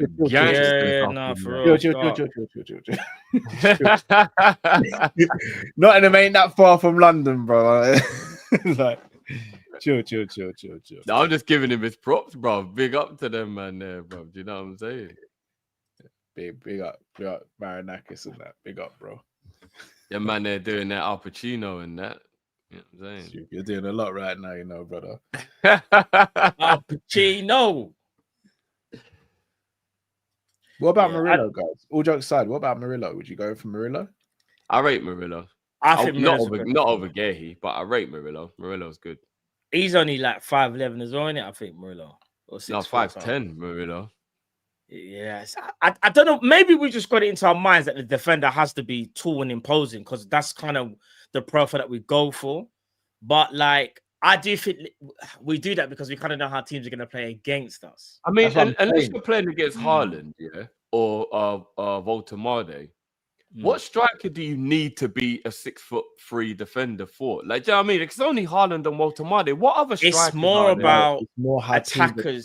Yeah, because teams try and knock the ball in over the top. Even if it's like, you know, all right, so Ekati, all right, so remember, there's a reason why Kanai and Virgil are having to win so many duels. Like, I think, I don't think people realize just. Look, but they're normally winning their headers in the box, Cal. Yeah. But if you're up against defenders and strikers that are a similar height to you, you're all right. It's only Walter and Haaland that would be taller than Guehi. Like, what other striker taller than Guehi? Gyökeres is taller than Guehi. No, he ain't. Gyökeres ain't 6 foot. Brother, Gyökeres is over 6 foot. Gyökeres is taller than Guehi. Nah, Gyökeres can't be 6 foot. I think Gyökeres might be taller than Guehi. I think. Nah, he is the shortest 6'2" I've ever seen in my life. If he's that tall. All right, do you know what? Let me say Chris this. Wood? Chris Wood's tall. He's tall. Oh yeah, all right, Chris Wood. I'll give you Beto's tall. Beto's tall. Yeah. Beto's fortunate. You ain't got to worry about Beto. Mateta is another one. I think Endo would be all right against Beto. He's so shit. Hear me out. Imagine a world where Virgil and Kanate aren't there, and it was Guehi and Murillo, and they're playing them diags.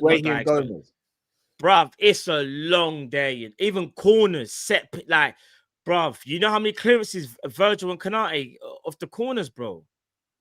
It is peak. Strand Larson at Wall. He is the shortest tall man I've ever seen in my life. You're right. Gyökeres is 6'2". He does not look like that. That's how I know. No, but he don't look short, though. No. But he looks about. He looks kind of, yeah. Gyökeres looks like about 5'10", 5'11". I would have thought he's around the same height as Guehi. When did you think that? When I watch him play, I've never looked at Gyökeres and thought he looks tall. Only because he's kind of wedge, but even still, it's because the centre backs he's playing with are probably like 6'4", 6'4", bro. That's why. No, that's how I know he's shit. If you're 6'2" and I can't tell you're 6'2", it's because you're shit. That's why. Dead baller. Bruv, he's tall. But this is my point, bruv. Like, we've just reeled off our names, names of strikers. Yeah, but I mean, I don't even think any of them lot are really that good, if you get what I mean. Like, I'm not saying they can't be effective. No. But my point was that even though they might not be the great in the air, it's more about being a nuisance. You know, like Ekatike, 6'3", but I wouldn't say he's great in the air, but he's a nuisance. He's awkward. Throw it like, you know what I mean? The elbows out there and all, like, it just makes it awkward. I'm telling you, if we have Murillo and Guehi as our centre backs, it'll be problematic, you know. Going up against a Beto, a Chris Wood, a Mateta, a Walter Maid, a Haaland. Problems. So you need to have some thoughts on it, boys. You need to have some enforcers in there, bro. I just think people really, really sleep on how integral Ibu is to our system. I think everyone knows what Virgil is. I think people sleep on how integral Ibu is to our system. Yeah, of course. People have been sleeping on Ibu for ages. Yeah, if I'm not mistaken, that's the majority of our fan base. yeah, majority of our fan base. But yeah. 2 games into the season, man, them were willing to dash the baby out with the bathwater on the Ibu. Specifically, people in the chat, but yeah, we move. Yeah. Some of you lot, some of you, yeah. Quite a lot of you. Wild the way Ibu was getting crashed out on. Get rid of him. He's rubbish. Guehi's better anyway. Send him to Madrid. We don't need him. Guehi's a level above him. Do you know what's funny? Yeah, do you remember when I said where you look now? Where? No, sorry, I have to do this because they were having a go at me when I got my stuff. I did this morning, Matt. But let's have a little friendly back and forth. Where are you lot now, bro? Where are you lot now? Man had 2 bad games. I told you he's heading to Madrid, you know. You don't want to be here. Don't want to be here. What's man talking about, bro? Look, since the 2 bad games, look how Ibu is fixed up. This is what I'm saying. And here's the thing. What we do as a fan base, we do it too much. Someone has a couple of bad games, they're rubbish. Cody Gakpo, he's rubbish. He's rubbish. He's one-dimensional. He was one-dimensional last year. He didn't have a problem with it. He's rubbish, though. He's not good enough. All of these things that... Bro, I'm telling you. We got to stop doing this, bro. Just me. Keep going, man. I mean, and usually it's me who has to crash out. Too many times players got... Here's another one I'm ready for. McAllister. Bro, do you know what? Yeah, he's the problem now, apparently, Matt. Apparently, McAllister's the problem. Bro, McAllister's having a real bad start to the season. Yes, even worse than last year. But we know how good McAllister is. You know he's going to fix up. Why is man just crashing out on him? You can crash out and say he's not playing well. But when people start doing the whole, just get rid of... Well, if we get 85, I'm selling him. Yeah, I'm selling him. Yeah. Do you know what? For some of you lot, actually, yeah, we should sell Ibu in January. Let's sell him in January, actually. Let's sell him. If he says in Madrid, we'd sell him in January. So you don't want him for a title race, no? You don't want him for a title race. You don't want him to bud up all the strikers that we come up against. You don't want him to do that, no? People wanted him gone in the summer. People wanted Ibu gone in the summer. If his contract's not signed by the summer, get rid of him. For who? And for where? Who's that? Who's the centre back, bro? I'm telling you, fam. Fan base get too reactionary after a couple games, start crashing out. But then when the player does well, they go quiet. They go mad quiet. But I tell you this, if Ibu miscontrols the football and we concede, he's a bozo. Ibu goes to have 15 games, that's great. No one don't say nothing. Don't say a peep. Don't say a word. You know them ones? Who got spun for the drift? Who got spun for the Haaland goal? Was it not Gabriel caught in no man's land? Well, this is what I was just going to ask. No, wait, Drift. Wait. So by that metric, is he a bozo again now? Because if you miss the ball, you're a bozo, right? You're a bozo. Remember, you're not allowed to make mistakes. Oh, okay. And so when I was doing the Ibu Defense League, and everyone was crashing it on me, saying I'm absolutely out of my mind, saying that Ibu is better than Gabriel and Saliba, which he is, by the way. Everyone was crashing out on me, absolutely crashing out on me. And I asked them, wait until Gabriel and Saliba play a high line, and then we'll talk about how amazing these 2 defenders are. What happened yesterday, Matt? Them man, they were up the pitch, looked like donkeys, bruv. Did you see Saliba? They looked like donkeys, because they were playing high up the pitch. Bruv, the pad disconnected from the PS5, bro. Saliba knew the ball was going to go to Haaland, and he just went like this. He done this. You know when the defenders do the sideways thing, and they're trying to. I'm thinking, brother, you know you think he's going to play Doku's wide left, or is he going to play it to Haaland? Gabriel was already cooked. Don't hear nothing. Do you want to know why, though? Do you want to know why? And I'm going to say this, and people ain't going to like it, but this is the truth. I told you, I don't make no lies, bro. Gabriel's better than him, man. You see the PR in our fan base, it's not good enough. You know how, let me tell you something. You know, Arsenal managed to sneak in, and I'm telling you, sneak in from when Saliba walks into the league, that he's almost Van Dijk levels. How dare you, bro? You know, the Arsenal fan base managed to, their PR, I'm not going to lie to you, their PR is amazing. Way better than ours. Arsenal fans are master manipulators, bro. Master manipulators. Bro, these man will keep saying it until, bruv, they've already put Gabriel as the second best defender in the world. They've already done that. But they forgot that it was Saliba the year before. Do you think they care? No, because he's one of their players. They used to say Saka could rival Salah. This is the PR that they do. Bro, David Raya is as good or if not better than Alisson now, bro. Bruv. Yeah, but that's telling we're being silly for taking that on board. I'll be real with you guys. No, but their PR's amazing. Cal, you have to, no. Cal, you have to give them credit because they won't stop. They're lunatics. Big them up. Some of them are family. Yeah, but they're lunatic, bro. They will continue that PR till the end of time. We don't do that, though. If they're lunatics and people buy into it, then what does that make them? No, but we can say the no, Cal, you know, if you hear something enough, you start thinking, is it true? No. What's this? Lunatics, but case in point. Where did Declan Rice finish in the Ballon d'Or? Yeah. All right then. The Ballon d'Or is a joke, though. We know. So you're telling me the PR started in North London and made its way over to France? If that's the case, then Chelsea have got the best PR going because Cole Palmer was nowhere in the top 10. Chelsea are there as well. I'm just saying, bruv. Our PR, all jokes aside, is not good enough. We sometimes we crash out on our own players way too early. And I get it. Football is part of criticism and part of praise. No one's saying you can't criticize, innit? But like, I just feel like we just go way overboard. Like, bruv, 5 games in, man are saying Rio should be starting ahead of Gakpo, like week in, week out. Like, people that say Gakpo's he's not good enough. Like, what do you mean he's not good enough, bro? What? He's having a bad start to the season, but now suddenly he's not good enough for Liverpool. You see Paul Merson, yeah? Like, I like Paul Merson. I think he's got a lot of character. I know he does talk crap, but like, sorry, chat, I was getting a bit like, I just don't. But you know what Paul Merson said on Soccer Saturday?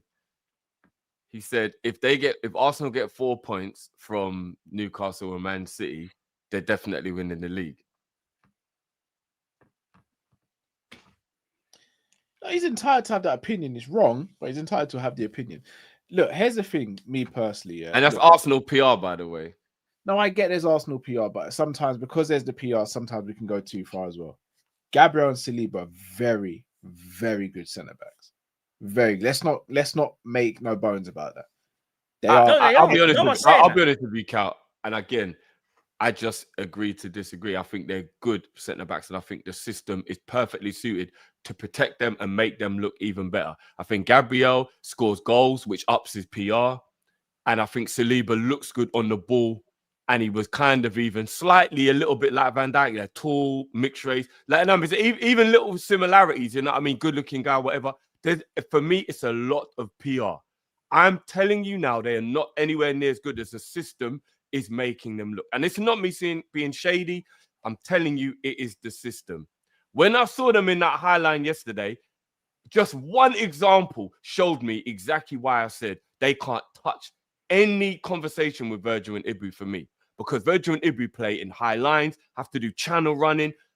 There's so much that goes into being a Liverpool defender. We play more expansive football. So much that goes into being a Liverpool defender. Them men are protected. And they go on a high line one time and get cooked and look like the most basic defenders ever. Gabriel looked like he was running in mud, bro. Guys, who did they get? He literally looked like he was running in mud. Who did they get cooked by? Let's not act like no, that isn't the point, though. No, it is the point. No, it is the point. No, it's not, bro. No, it is drift because you're not going to come up against Haaland every week, bro. No, but the point is that Liverpool play a way that even more highlights how good Ibu and Virgil are. 100% 1v1 defending on the edge of their box. Wait there. Cal, who plays more expansive football? Liverpool or Arsenal? No, I'm not disputing that, but I'm saying to say they'll get cooked every week. Who plays 3 CDMs at a home game? Guys, I'm not saying that our centre-backs aren't more exposed. They play 4 centre-backs. Right, let me land. I'm not saying they don't play 4 centre-backs.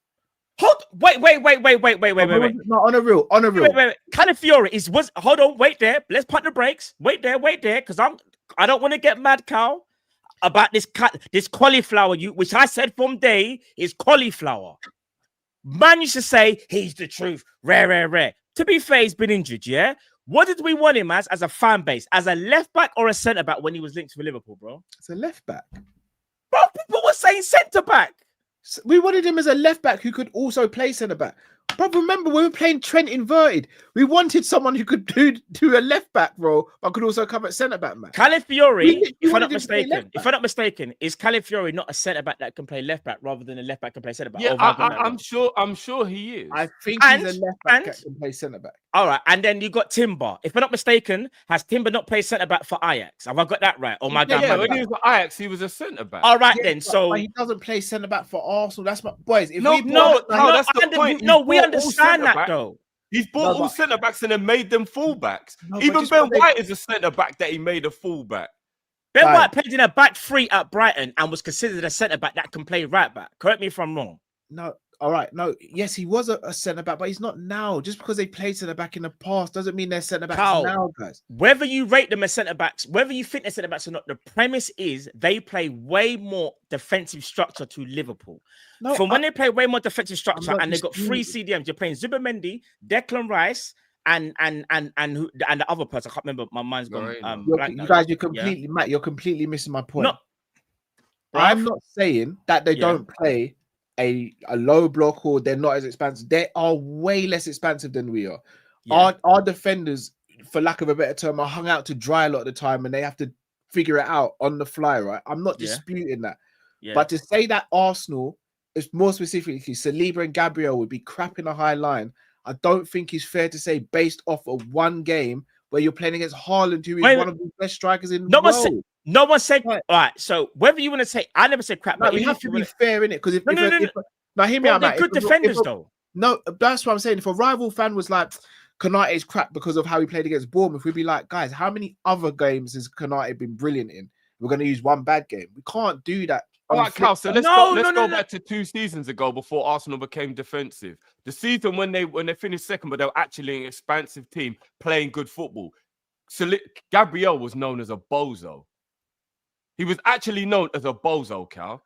Yeah, why? And he changed everyone's opinion. Because he had to channel defend and he was higher up the pitch. No, but he also changed everyone's opinion that season, Drift. And they got, if I'm not mistaken, wasn't that the following season he changed everyone's opinion? When not that same season. Do you want to know why? Because they were inverting Zinchenko, which means Gabriel had to push out to the flank and was getting exposed. So what do they do now? He wasn't getting exposed that season. He was actually he probably had a good season. No, that's Saliba's. That's Saliba's. Saliba was way better than Gabriel in no, I'm not Saliba's first season. He wasn't better than Gabriel the first season, but we also saw when Gabriel was seen as the bozo, fam. Yes, no, but yes, he was seen as the bozo from before that season. Then, from that season onwards, he wasn't seen as a bozo. Nah, Cal, that season he was seen as a bozo. I'm telling you, he weren't seen. Going into that season, he was seen as a bozo. That season, the season after that, and last season, everyone's kind of gone, right, Gabriel is actually the truth. Like, he's a very good centre back. He was very good. Gabriel scores goals and he's a good centre back. He's not amazing. He's not well. So where would you rank him in terms of centre backs in the Prem, Drift? I mean, the standard is quite low, but I'll probably say Gabriel's maybe like 4th or 5th best centre back in the league. Never. Well, 2 of them play for Liverpool, so he's definitely not top 2. So who else is better than him then? If you're saying 4th or 5th, you look. I like Guehi more than I like Gabriel. I think Saliba's better than Gabriel. Come on, Drift. No, he's not. No, Saliba is better than Gabriel for me. He's not better, bro. But this is just my opinion. If you think different, then that's fine. But I think he is. I'm just trying to think of all the centre backs that are in the league because there isn't even that many. How many? Even though I don't rate him, was that not the year where Man City Ruben Diaz went mad at that time as well? Gavardio. I actually would prefer Gavardio than Gabriel. Gavardio there's quite a few. Gavardio is an argument. I rate Gavardio. There's quite a few. He's 4th or 5th for me. He's 4th or 5th best at the most. Carl, my whole point is this. I'm not saying, like, again, I'm going to say, in my opinion, the PR's got you, bro. They are good. They are good. You know I don't fall into the PR. No, but Carl, they are good defenders. But Arsenal's PR will make you think they are exceptional. Like they're I never used the word exceptional. No. All right, fair play. All right, fair play. You didn't. But the rest of the world, I've never used the words world class or exceptional. Right. I've just said I think they're very good centre backs. who, in my opinion, I'll be real with They you. are very good centre backs. think That's why I Konate's draw better the than line. Saliba, but I think over the last couple of seasons, I think Gabriel's been better than Konate. I genuinely feel like, personally, the only reason Gabriel gets this rep as well is because he scores goals, bro. No, bro, defensively. Yeah, but of course it is, bro. No, defensively, Cal, he's still very good. But you know, like defensively, if you're playing in a high line, which Arsenal did get caught out a couple of times actually last year, when they had to bring in Kiwior, if I'm not mistaken, and Saliba was playing. Saliba did get caught out a few times even in that Villa game. Matt, do you remember everyone brushes it under the carpet, though. Absolutely cooked. Everyone brushes it under the carpet, but it's so mad. Right. They make mistakes and they don't get systems, right? We keep on speaking about systems. That's the system they play. This is the system we play. We never sit there and go, "Oh, Salah only gets the amount of goals and assists because he don't have to track back because the system helps him." We just go, Salah's a sick player, right? Yeah, of course. So we can't. This is my point. We can't just. No, it's a bit different, Cal. Defensive structure is. No, but I'm saying they're good players. I'm not saying. I think me just slightly different. But I think they're good players. The system is there. The system is there. So, all right. So, if that's the case, Drift, we can't bring the best out of you. I understand. No, that's what I'm saying. We can't then say Arteta's a crap manager. Then, if he's building a system to make two defenders, you don't think that good look so good. Then, but we're talking about but we're comparing them with other defenders. And if other defenders are playing in that system, you make an educated guess on what would happen. And I believe that if Ibu and Virgil played in the Arsenal system, Arsenal were barely even letting goals. Period. All right, but you say Gavardio, right? Man City have been getting absolutely destroyed defensively this season. But Gavardio's still been good. No, Gavardio's actually still been good. Let's be real, though. Let's be real. Tottenham could have scored a bunch of goals. Ignore. I mean, let's be real. The City of old compared to this City is like night and day. And we always used to say this, right? And I always used to say, I think Man City have got good defenders, but I don't think any of them are like the top bracket. However, their system was there to hide the flaws. And what we're saying is, I do think Arsenal centre-backs are very good. I'm not going to sit here and cap and say they're rubbish. They're very good centre-backs, bro. But the system does hide a lot of their deficiencies where I feel like our centre-backs can play in a variety of systems and still do what they're doing. I just don't think the other two could play in a more expansive team and still look as good as they're doing now. That's my argument. That's all it is, 100%. Bro. That's not me calling them crap. That's just me saying... If we swap centre-backs, Arsenal would win the league. I promise you, if Liverpool and Arsenal swap centre-backs, Arsenal would win the league. They wouldn't, Drift, because the issue is not them conceding the goals. The issue is them being clutching moments and scoring goals. But they'd never let in goals if it was Virgil and Ibu. You can still get at them with Gabriel and Saliba. Ollie Watkins. No, but I'll be real. 3 CDMs ahead of Virgil and Konate is insane. Yeah, you're right though, Cal. They got to score goals. Yeah, they got to score goals. They got to score goals. But that's what I'm saying. It's not a defensive issue they've got. No, but what Drew's saying is, if you put Gabriel and Saliba in Liverpool's system right now, they're getting cooked, bro.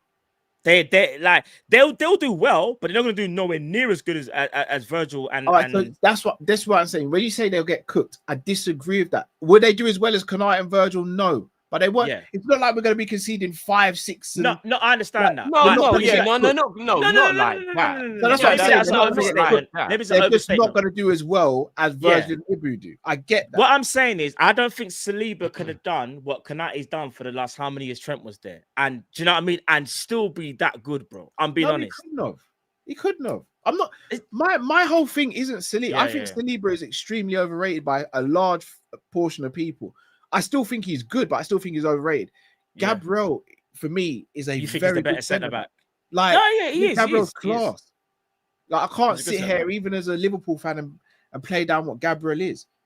He attacks everything in his own box. He attacks everything in the opposition box. I don't see him get bullied. Yeah, he got outpaced by Haaland, but barring Konate and flipping and Virgil, who doesn't Haaland outpace? Because if you put Gavardio in the same situation as Gabriel yesterday, he ain't catching Haaland. The only other centre-back that catches Haaland in that situation is Mickey van der Ven. That's it. So we can't sit here and crash Or out. Kanate, maybe Kanate. No, that's what I just said. Sorry, my bad. Okay, fair. No, but it wasn't just about the tracking back. It was the mistake he even made in that, like being pushed up. Like he got past the. It was like he was in no man's land. It was like, what are you doing, Gabriel? Oh, that happens to every defender, bro. Carl, it happens to defenders who can't play higher lines, bro. So that's what happens, bro. I've seen it happen to Kanate. What are we doing? Guys, to end this point, because we got to move on, because I feel like we're focusing too much on Arsenal. I'm going to say one last thing, and then you guys can, but I'm going to say my last thing. This all started when I said about Arsenal PR. And it's like, Arsenal are very good centre-backs, but I think their PR goes a long way. Last thing I'm going to say is this. Look at Joel Matip. Joel Matip was one of the best defenders in the Premier League while he was at Liverpool and never got nowhere near as much PR. Not even close. Joel Matip, the conversations that Joel Matip used to get in, we had to fight. These Arsenal fans don't fight. They just say what they say, and everyone just catches on. Not necessarily, not Liverpool fans, but I think some people kind of buy into it, whatever. But Matip was outstanding, been outstanding for years, bro, and never got no recognition whatsoever. And every Arsenal fan, because he doesn't have PR, will tell you that Gabriel and Saliba are better than Matip. Do you know how sick Matip was? Yeah, I'm gonna be real. I'm not having that debate. Cal, but they will tell you, bro. They will tell you out your mind to go and get an Arsenal fan, and you ask them who's better at Matip, and anyone of their centre backs, they're picking their centre backs all day, every day. All right, well, Matt, Matt, this is where you and Matt. This is where you and Drifter are being silly. Then, Matt, how old's Kyrie? 7. Would you listen to Kyrie if he told you how to run your life? No, I hear what you're saying. No. But the problem is, again, going back to when Matip was Matip, he still didn't get that PR from our own fan base. But 2 centre backs can walk into Arsenal and they get put on this pedestal like they are the coldest. Not necessarily from our fan base, yeah. But bruv, Matip was called a bozo from our fans. Matip was called a bozo for years. Bro, this bozo thing pisses me off. Bro, it really. You know what I think about? I told you off air. Like, yeah. All right. That's what I'm gonna say. I mean, one of the main things I think it is with the Arsenal fans as well, like just in general, 21 years of being crap is a long time. So, like, they're desperate for anything to be something. Does that make sense? I just remember this is the reason they still talk about the Invincibles. Liao just said exactly what I was thinking. You know, they've already started with mascara already, right? You do realize. Bruv. Oh, don't even get me started, bruv. He is the 3rd best centre back in the league now. I'm telling you, again, we're gonna be fair though. Mascara has started very well. No one is denying that, no, bruv. If I sat here and said, he's been average, I'm lying. What did Papa Cisse, Carl? No, but so we can't. I thought Papa Cisse was Didier Drogba, bro.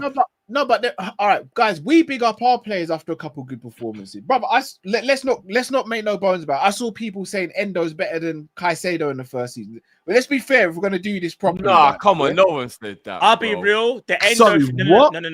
Nah, no one. Let me correct you there. Let me correct you there. Endo better than Caicedo. Nah, that was more. If I'm being honest, I think that was just more Liverpool fans just trying to like get at Chelsea. We know what we were doing with that, bro. Come on, we know. Yeah, that had to have been tongue in cheek, Carl. That cannot have been real. There's no way anybody was actually being real. We weren't doing that, man. But I'm telling you, they started with mascara. Bruv, they're going mad. They won't be stopped. I'm telling you. I reckon they'll tell you mascara is better than Ibu. I'm telling you, they would tell you mascara is better than Ibu. Do you know bet if Arsenal finish second, Eze's the best left wing in the Prem. They won't even win the Prem. They'll finish second or third. Eze's the best left wing in the Prem. Remember I said this. They're gonna run that narrative. They already said Eze's the best 10 in the league when they signed him. And I rate Eze. You know how much I rate Eze. But they said Eze's the best 10 in the league. Look, case in point is I would just like our fan. This is where chat, I need you back on side now. I just want us as a fan base to not just like berate our players after a couple of bad performances, because you've got other teams that won't even do that. They will just turn a blind eye and prop their players no matter what. We've got to start doing better for our own players, man. That we generally do. Like, criticize them in terms of like, yeah, they're not playing where we're at, but this whole get rid of them. And I'm telling you, man, our voices are louder than what you realize, guys. That's for people that speak in this in the chat on Twitter. I'm telling you, people, just be more positive towards our own play. Even myself, I got to do it. Like, do you know, I've got to listen to my own advice, people. That's me. Do you know what I'm saying? Our voices are loud and it travels. So, yeah, man. But at the same time, I don't want us to become Arsenal where we just start. No. I think the one thing I do like about a fan base is that we don't go over the top and we hold our players to accountability. Yeah. I want that to stay like that. Yeah, because we're not deluded. We're not deluded. Exactly. I don't want us to creep in with delusion. That's. I don't want that to happen. Yeah, we're too good of a fan base to let that happen. Yeah, no, for real. But yeah, we do need to big up. For me, I think there's certain players. I think Ibu's been so underrated by our fan base. Sorry, Silver, if you don't want to watch, bro, just piss I was off. just thinking that. Do you know, actually? I might just leave him in the chat, but you've been... No, because he said a few things, and I just thought, I'm not even going to... race bait thing, like, and all this. Just bounce, Silver. Like, man said, like, bro, if you don't want to be here, you can actually just piss off. Who's honestly. blaming this just to piss colour? Off. Has anyone ever spoken about colour with regards to the centre-backs here? This is what I'm Last saying. time I checked, Mickey van der Ven's not black unless he's changed overnight. So which one is it? Bro? Is Silver dumb or is he stupid or is he both? He's the only person that's been an idiot in the whole chat. Yeah, Look at everyone else in the chat, stupid? bar him, because everyone else has been sound. Is Silver dumb or stupid? That's my. I need an answer. Is he dumb or is he stupid? Which one? I don't know which one it is, bro. Moving like Sol Campbell in the chat, bro. I understand. There's always one though, innit? There's always got to be that one idiot. Like, so jarring, bro. Big up everyone else in the chat, though. Enough manners and respect to each and every one of you, apart from that dickhead. Literally, like, come on, man. Everyone else, even if you agree, disagree, I just love it when the people like we can have honest conversations, and you just get one little idiot boy them that want to just try and start saying some foolishness. And don't do race baiting on this channel, please. We've unfortunately all been like victims of racism. Like, we don't do the race bait thing here, like, because it dumbs down when people are actually abused racially. So let's not do that here. If you want to race bait, go and do it somewhere else, man. In fact, go and stand in the mirror. Go and stand in the mirror and speak to yourself, because I think you're the only person on this planet who will understand what you've got to say, Silver. I think that will be the best thing for you. Have a look in your mirror. Probably brush your teeth first, because I can imagine your breath stinks. Just stand in front of the mirror and you just speak to yourself, because I think that will probably be the best thing for you right now. Probably close your eyes as well, because you're probably not great to look at either. So just close your eyes, stand in the mirror and speak to yourself, big man. Innit? Have manners, man, and respect. Yeah. Have manners with yourself as well. You deserve it. 100. So yeah. So long and short, guys. Do we think we're getting Guehi next summer? Yes or no? I'm gonna stick with yeah. I think we are. I'm gonna say I'm worried, boys. I hope we sign him, but I'm worried. In the same way I said it in the summer, I'm worried. I'm a little bit worried though. I am worried. That's what I said. I think we are, not definitive. Yeah, we're getting him, kind of thing. Yeah. I am worried. Right, let's hit up these super chats before we head off. Jackal141 says Raphinha had 28 goals, 26 assists. Bro had a 64 GA. Are you mad? Fifth. Yeah, it's crazy. Bro, Raphinha went Super Saiyan, yeah.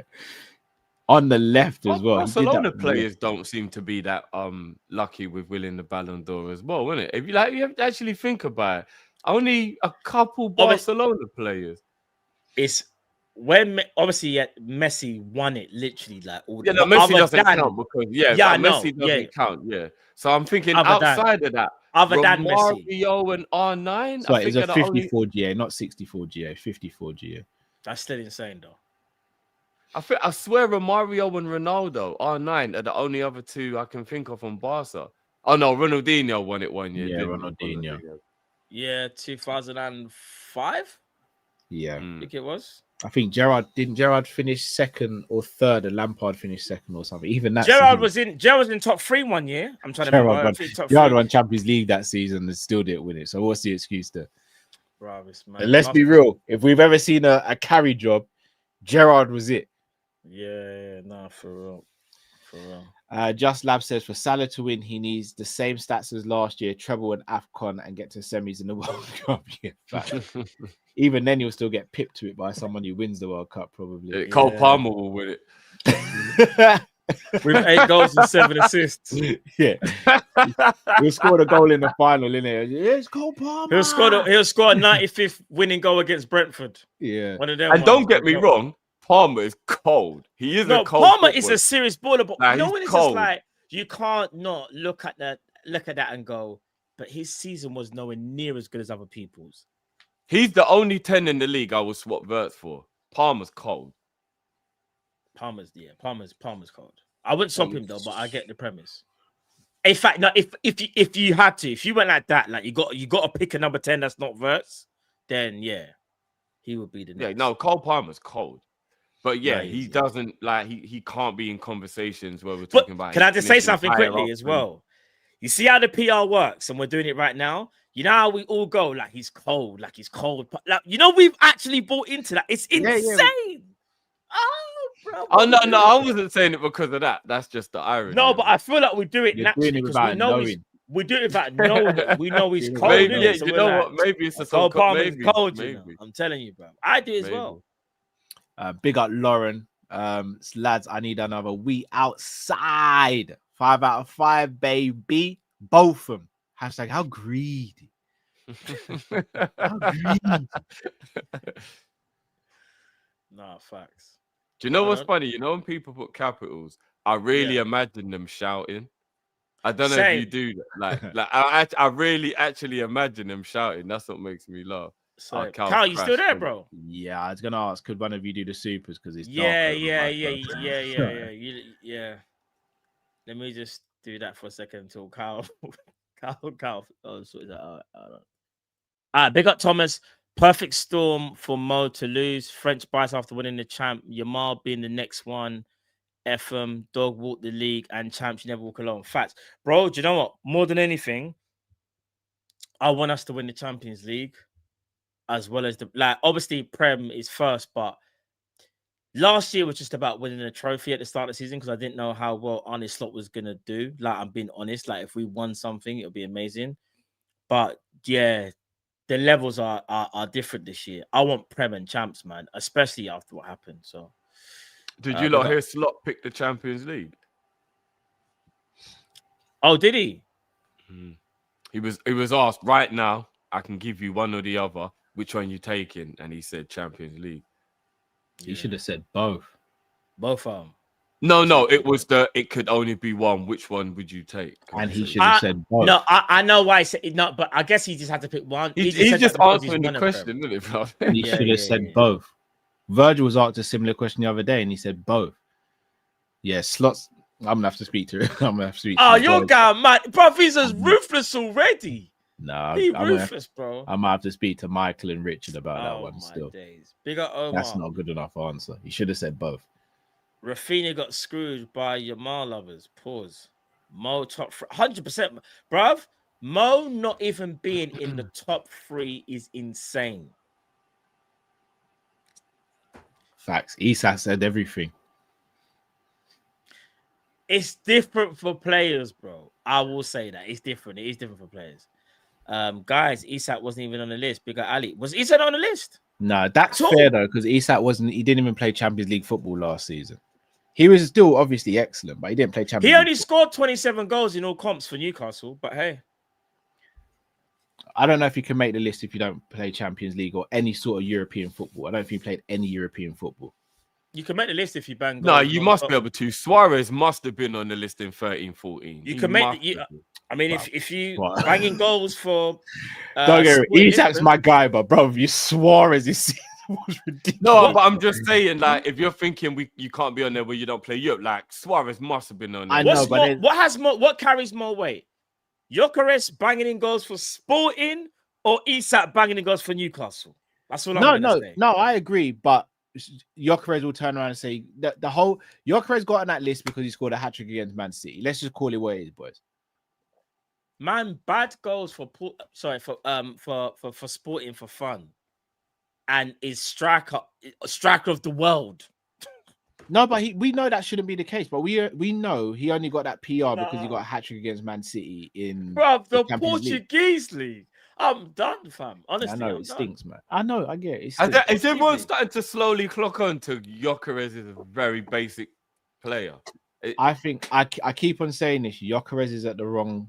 Gyökeres is playing under the wrong manager. It might change it a little bit, Cal, but he's still just. Bro, he's a not good that goal scorer. There's no guy. denying that. I But mean, he's not Gyökeres, a... I'm gonna be real. If Gyökeres was at Liverpool, Gyökeres would probably be on double the amount of goals right now. Nah, I don't think he would, bro. Nah, he's a bit limited though. No, Carl, I won't say Nah. double. He'll get goals, I don't but think he he's will. limited. Gyökeres Bruv, he's can't a score the goals limited player, that bro. Ekitike scored this season. He's a limited No, player. but He's a limited player. all right. So with all due respect to Ekitike, But good goal scorer though. Good goal scorer. no, but how I will many say people have moaned about Ekitike not being in the center or in the box and stuff? Gyökeres would be doing that. So yeah, I agree with fair you. enough. He wouldn't fair have scored enough. the goals Yeah, that maybe, Ekitike yeah, scored. maybe, I maybe. just don't know if he would though. If you'd have Guys, he's got I just don't know. who's feeding Gyökeres? Who's feeding him?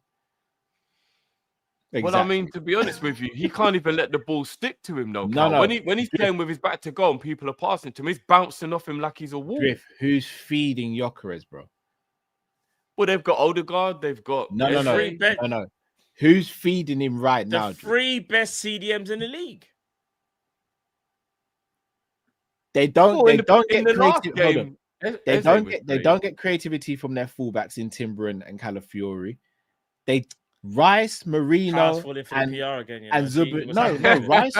He's No, still Rice, not gonna- Subamendi, and Marino. They are not feeding him. And on the left wing, Let Trossard it all ain't feeding work out. him. It all work out. And Madueke ain't got a final ball. Let's be real, guys. There's no one feeding him. Bro, I don't care. He runs like he's in Tim's. Yes, he gets goals. The ball He's bounces off him, Cal. He's He a can't even control C-Tech the version ball. of Haaland. Gyökeres Cal, he is will at get the goals. Hear me wrong- out. Gyökeres Cal. is playing at the wrong club. Hear me out. He will get goals. There's no denying that. There's no denying He's he a will get good goals. 'Cause he's a natural goal scorer. You're right, he is. But again, Arsenal fans will do the PR and make you think that he should be in the conversation for like, I don't know, like top 2 strikers in the Prem. This is what I mean. We know that's nonsense, Matt. Why do you keep on listening to what they're saying, Matt? Bro, he just won Striker of the World. You know we're not gonna hear the end of that now, innit? Yeah, I know. It's Get dark. It's ready gonna be for it. dark. Even though he was Hold on, at Sporting. Gyökeres won what? If you ain't been listening, Bruv, 2 hours and 6 minutes in the show, and you ain't been listening. there was bro. the chat. What was the award? The name? What was the name of the award? He got basically you got know what? striker of Europe. He got the best striker of Europe, bro. Yeah, Someone screenshot him. Someone screenshot him, bro. yeah, bro. Striker of the world, whatever you want to call it. Striker. let me- Bro, we got the best striker. Someone screenshot Drifty right now. Because this is what you get for not listening for the last 2 You hours. got best striker, bro. What? Yeah, Yes. screenshot him again. That face right there. Screenshot that one, people. Not Harry Kane, not Lewandowski, not even Mbappe, who scored 40 goals and didn't win nothing. Gyökeres scored bare goals for. Listen, and again, I'm not even knocking the record. The record is insane. However, when I've got big up the chat, they're the scouts. A lot of them, they watch a lot of football. Them man are telling me Gyökeres ain't even scoring against top 6 in Portugal, bro. No, He's scoring against the teams, Drift, that mean you don't know the names. Bro, put There you go. football in the bag. Just Lab What says Salah the- been meh in the Premier League so far this season, but amazing last Champions League game. He knows Ballon d'Or got UCL tax, so he's saying F it and our only ball in the Champions League. Knowing Salah, he could probably make that decision, to be fair. Hold on. Gyökeres, did Gyökeres get 15th in Ballon d'Or? No, he couldn't have. Mantis says he has. No, I'm gonna check that now. Chat, just quickly, what do Gyökeres get for Ballon? This is what I mean. I can't, bruv. They're saying yes. I can't lie. Dembele actually does look like me, you know. I can't even deny it. I just seen the picture. Of him. Yeah, he does actually look like me. It's kind of. Hey, do you know why you put into that? The PR is strong. I'm telling you, bro. PR's real, fam. And big at the chat, they're saying he got 15th, bro, in Ballon d'Or. big Ballon d'Or, you know. Do you know what? Just like everything with Arsenal, just wait. Just wait. Oh, he did. I think he. Just wait. Because I was thinking, for you to get striker of the world on the planet, yeah, you're gonna be quite high, though, isn't it? Oh, done. Striker of the world. You know, you're irritating me every time you say that. I know, I'm making it up. It's not. I think it's called like the Gerd Muller Award. Gerd Muller Award, isn't it? But it's seen as you're the best striker in the world, though, isn't it? That's what. Yeah. Oh my goodness. He is. He got 15. Fuck you, no. Bruv. Big up them, man, innit? I'm telling you, bruv. I'm telling you, man.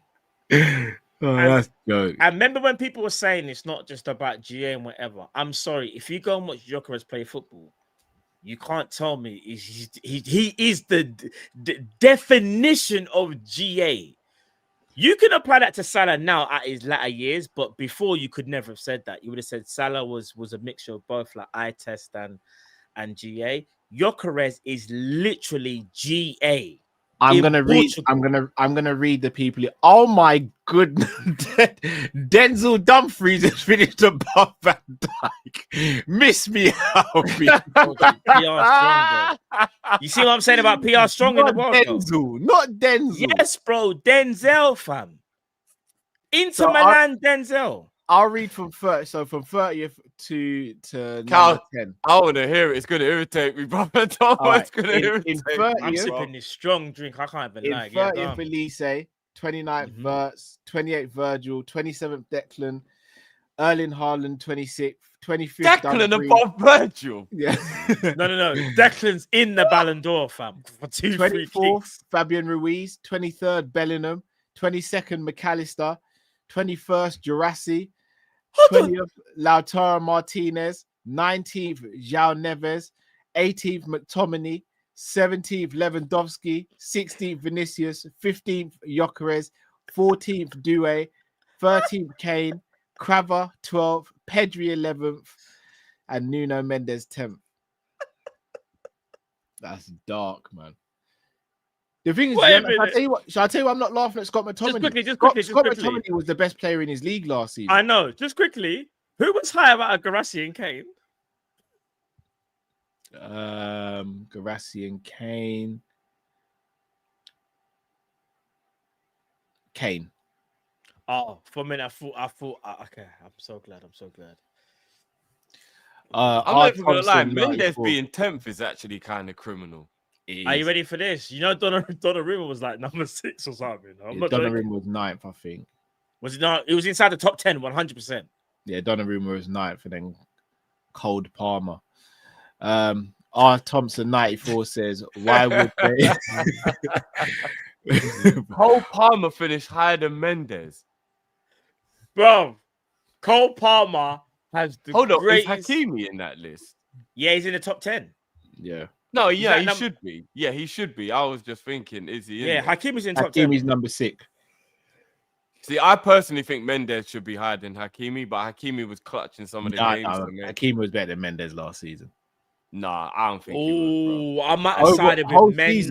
Whole season, Hakimi was better. I might have sided with Mendes, you know. Yeah, there's a couple games. But again, I think it's more attack defense. I think if you're talking about shutting opponents down, I'm going Mendes. Bruv, I know it wasn't in the latter stages. In the early stages, Mendes was disgusting, bruv. Yeah, I think Mendes was better. I think it's the goals that got Hakimi high because he has some clutch goals. I think second half of the season Mendes was excellent. First half, but remember, never forget, 2025, Pedri was 11th and Cole Palmer was 7th. I'm never gonna call him Cole. I'm never gonna call him Cole Palmer. I'm gonna call him the Blizzard from now on, bro. R. Thompson 94 says, would they have given a vice captain to Robert for just 1 year? Yeah, potentially could have. Maybe. Tie him over. But he deserves it. You can't even say he doesn't. Robert's been cold. Cal, loving the Monday morning shirt quiz. This is insane.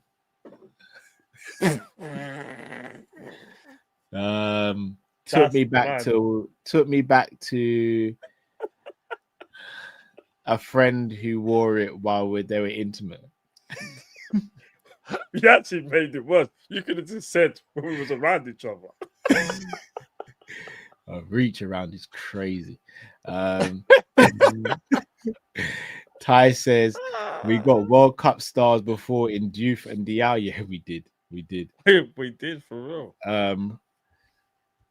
Rosa says cow drift. How dare you? Oh, Rosa, we can't read that one.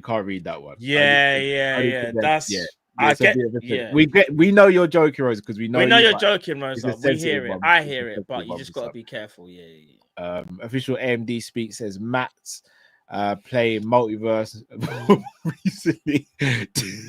Different timelines and next teams ain't nothing, broski. Low key settings in it. Bless up, kings. Yeah, Matt's been moving mad recently. I can't lie, bro. You've been bro. I need to get more sleep. I can't believe even Google played a trick on me, and I won, bro. Nah, it's mad. It's mad. Ali says, bring back, make his dream come. Bring Kabak back, make his dream come true. That's a nightmare scenario, bro. Speaking about dreams.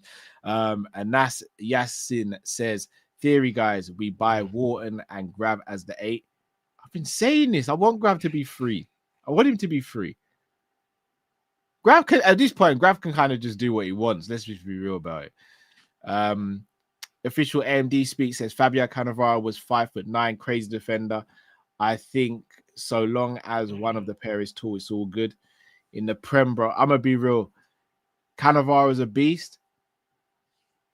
Chris Wood would have had horrible things. He would have done horrible things to Cannavaro. I'm not gonna lie, this might be about me, but this might be comment of the day.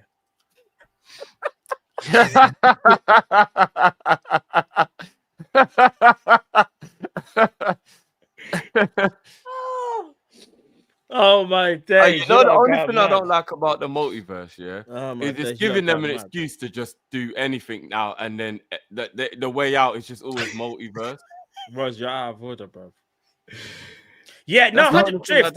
It's an easy way for them to just kind of just be like, all right, we made a couple of mistakes, so we're just gonna say it's a multiverse, and we can kind of get away with it. 100. Yeah, even like the other day when I was watching, for the first time, I watched Deadpool 3. No, Deadpool and Wolverine. The film's cold. I loved it. I haven't seen it still, you know. No, the film's cold. I loved it. Yeah, but like the whole multiverse. Don't say nothing. But is it still a bit mad though? Is it still a bit like? It's the multiverse thing again. Like it's all that. It's just this whole. They're gonna start throwing in bare foolishness. Yeah, no, it's good. It's a good film though. I really enjoyed it. What is this? Doctor Strange and Matt. What? Doctor Strange and Matt are both wizards. You're taking the piss.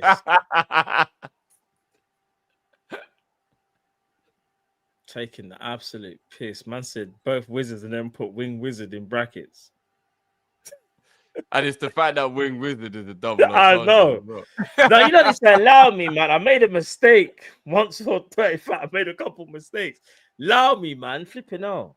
Bigger Imran. He's like, I got you. Bigger Imran. Watch Imran. Imran's gonna say something mad next. Yeah, Imran's gonna say something wild. He always says this, Matt. I got you, bro. And then he says something mad. The football talk says we big up the football talk says we need to start a Grab Ballon d'Or prop ASAP.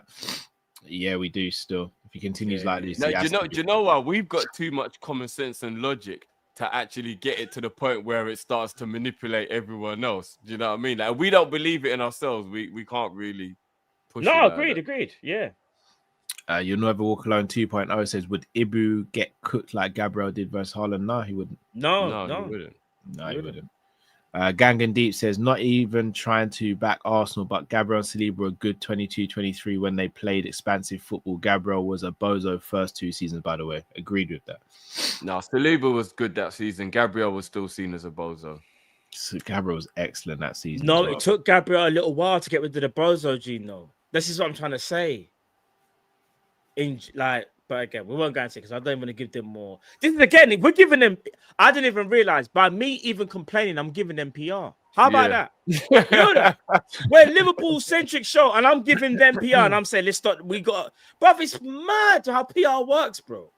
You'll Never Walk Alone 2.0 says Arteta dresses Arsenal like condoms. They are super protected to ensure safety. They are scared they will need hence the extra protection. No, that is crazy. That's crazy. That is mad. Big up AJ knows ball says, Matt, did you see my clone one Ballon d'Or? Yeah, back in 2001. Yeah, I did actually. Yeah, 2001. Abdi says Mane got second in the Ballon d'Or and had an indifferent season. That's kind of true because wasn't that this? Yeah. All right. I don't want to. I know people are gonna cook me for this in case I get it wrong, but I'm just trying to remember, so I might get it wrong. He didn't It start was the season well. But it was like, wasn't it the season where he won AFCON? We won the FA Cup and we won the Carabao. Yeah, and then it was a quad chasing season. Yeah, that's what I was gonna say. So, S Jot says nobody can tell me Jack Swagger is good. Gyökeres Jack Swagger is jokes. He has no presence. He has no box presence. Pause. How is Haaland having more touches in your box than you as an opposition striker? I just want people to see when the ball's played to Gyökeres, even to like hold it up. It just bounces off him like man's playing pat ball. He's like I said, I'm just gonna wait. We will see. Official AMD speak says Gyökeres plays football like a juggernaut tumbling through X-Men universe. Matt, the Gyökeres playing like he's wearing Tim's is sending me. And I said that earlier on. He does, bro. Manish says, did you all see PSG president's speech? He said Liverpool was the toughest match in Champions League. Oh, they had to beat us on pain. But you know why he's saying that? Because Arteta said they were the best team. Oh yeah, Arteta were the best team in the Champions League. We're the best team in the Champions League. We didn't win it, but we were the best. And then the PSG president says no, but you know Arteta actually lied because he said statistically they were the best, and I don't even think they were statistically the best. Why does anyone listen to what Arteta says? I don't know. I don't know, fam. A lot of people believe. You know, he actually said that Gyökeres had a good game yesterday, bruv.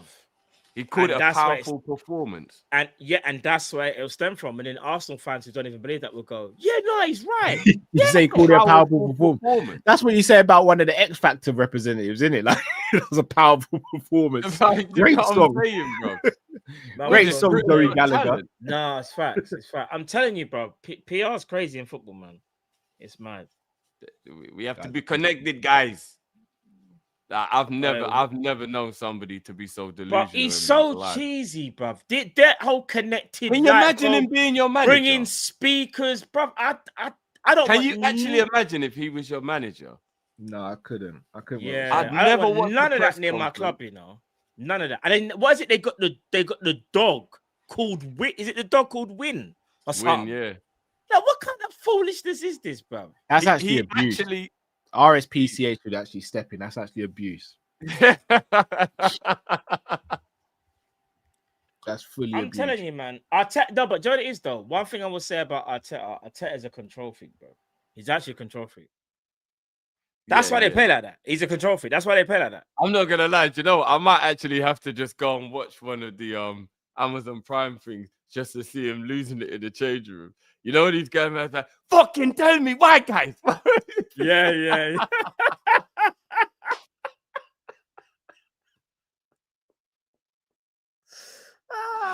We have to fucking stay connected, guys.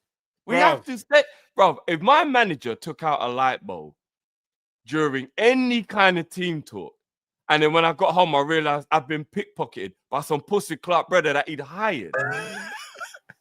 But I'm never coming back to work. I'm never if coming my back manager got someone to pickpocket me, listen, I'll tell you, you're done. I'm never coming back to work. You might as well terminate my contract. I don't know what kind of idiot thing you're doing.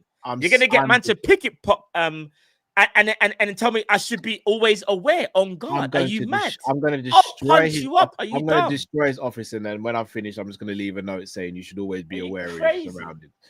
Like, pickpocketing me. Like I'm some idiot. Crazy. And then have the cheek to say, well, you should have been more alert. Brother, man, you know he's straight out of Compton when Ice Cube goes in there and smashes the office. When Ice Cube goes in there straight out of Compton. Yeah. One of them ones. Yeah, I'd smash up the room, man. But what am I smashing in the room, though? Ain't no trophies or medals in there. What am I just smashing cups and mugs? Light bulbs. There's hella light bulbs, bruv. Connected guys.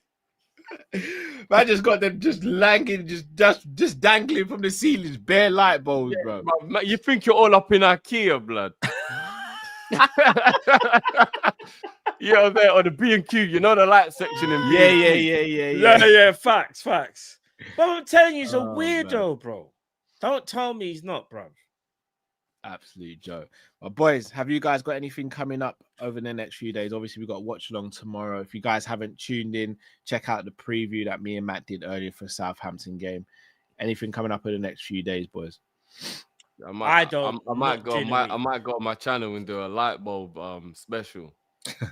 Pause. Let's go and look at all the best light bulbs. Yeah. That's a pause. Light bulb special is kind of mad still. You might have to pause that one. Put your head on my shoulder.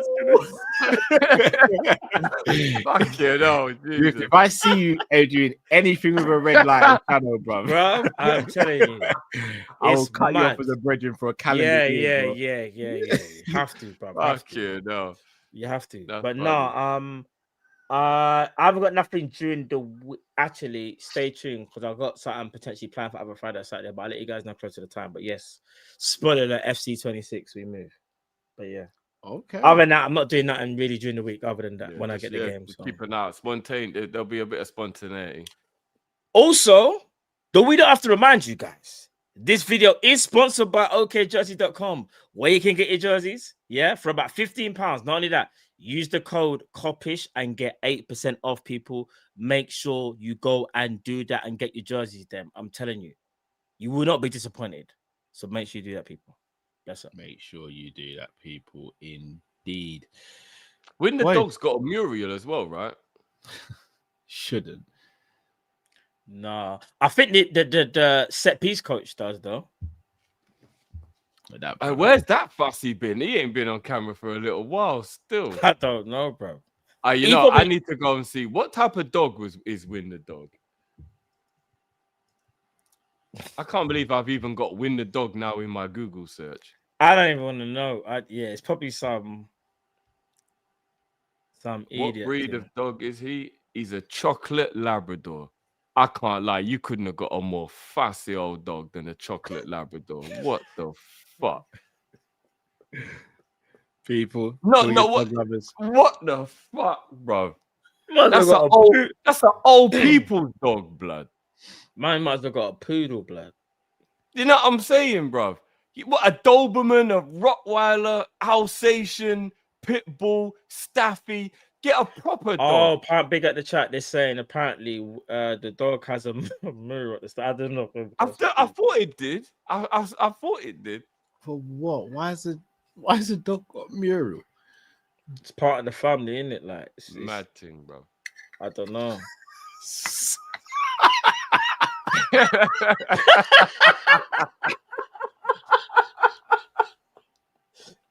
he's taking the piss. No, bro.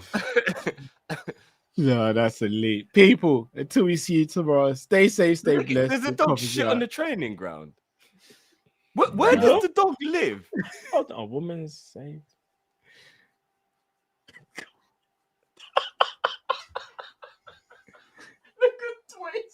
Look at Twice coming.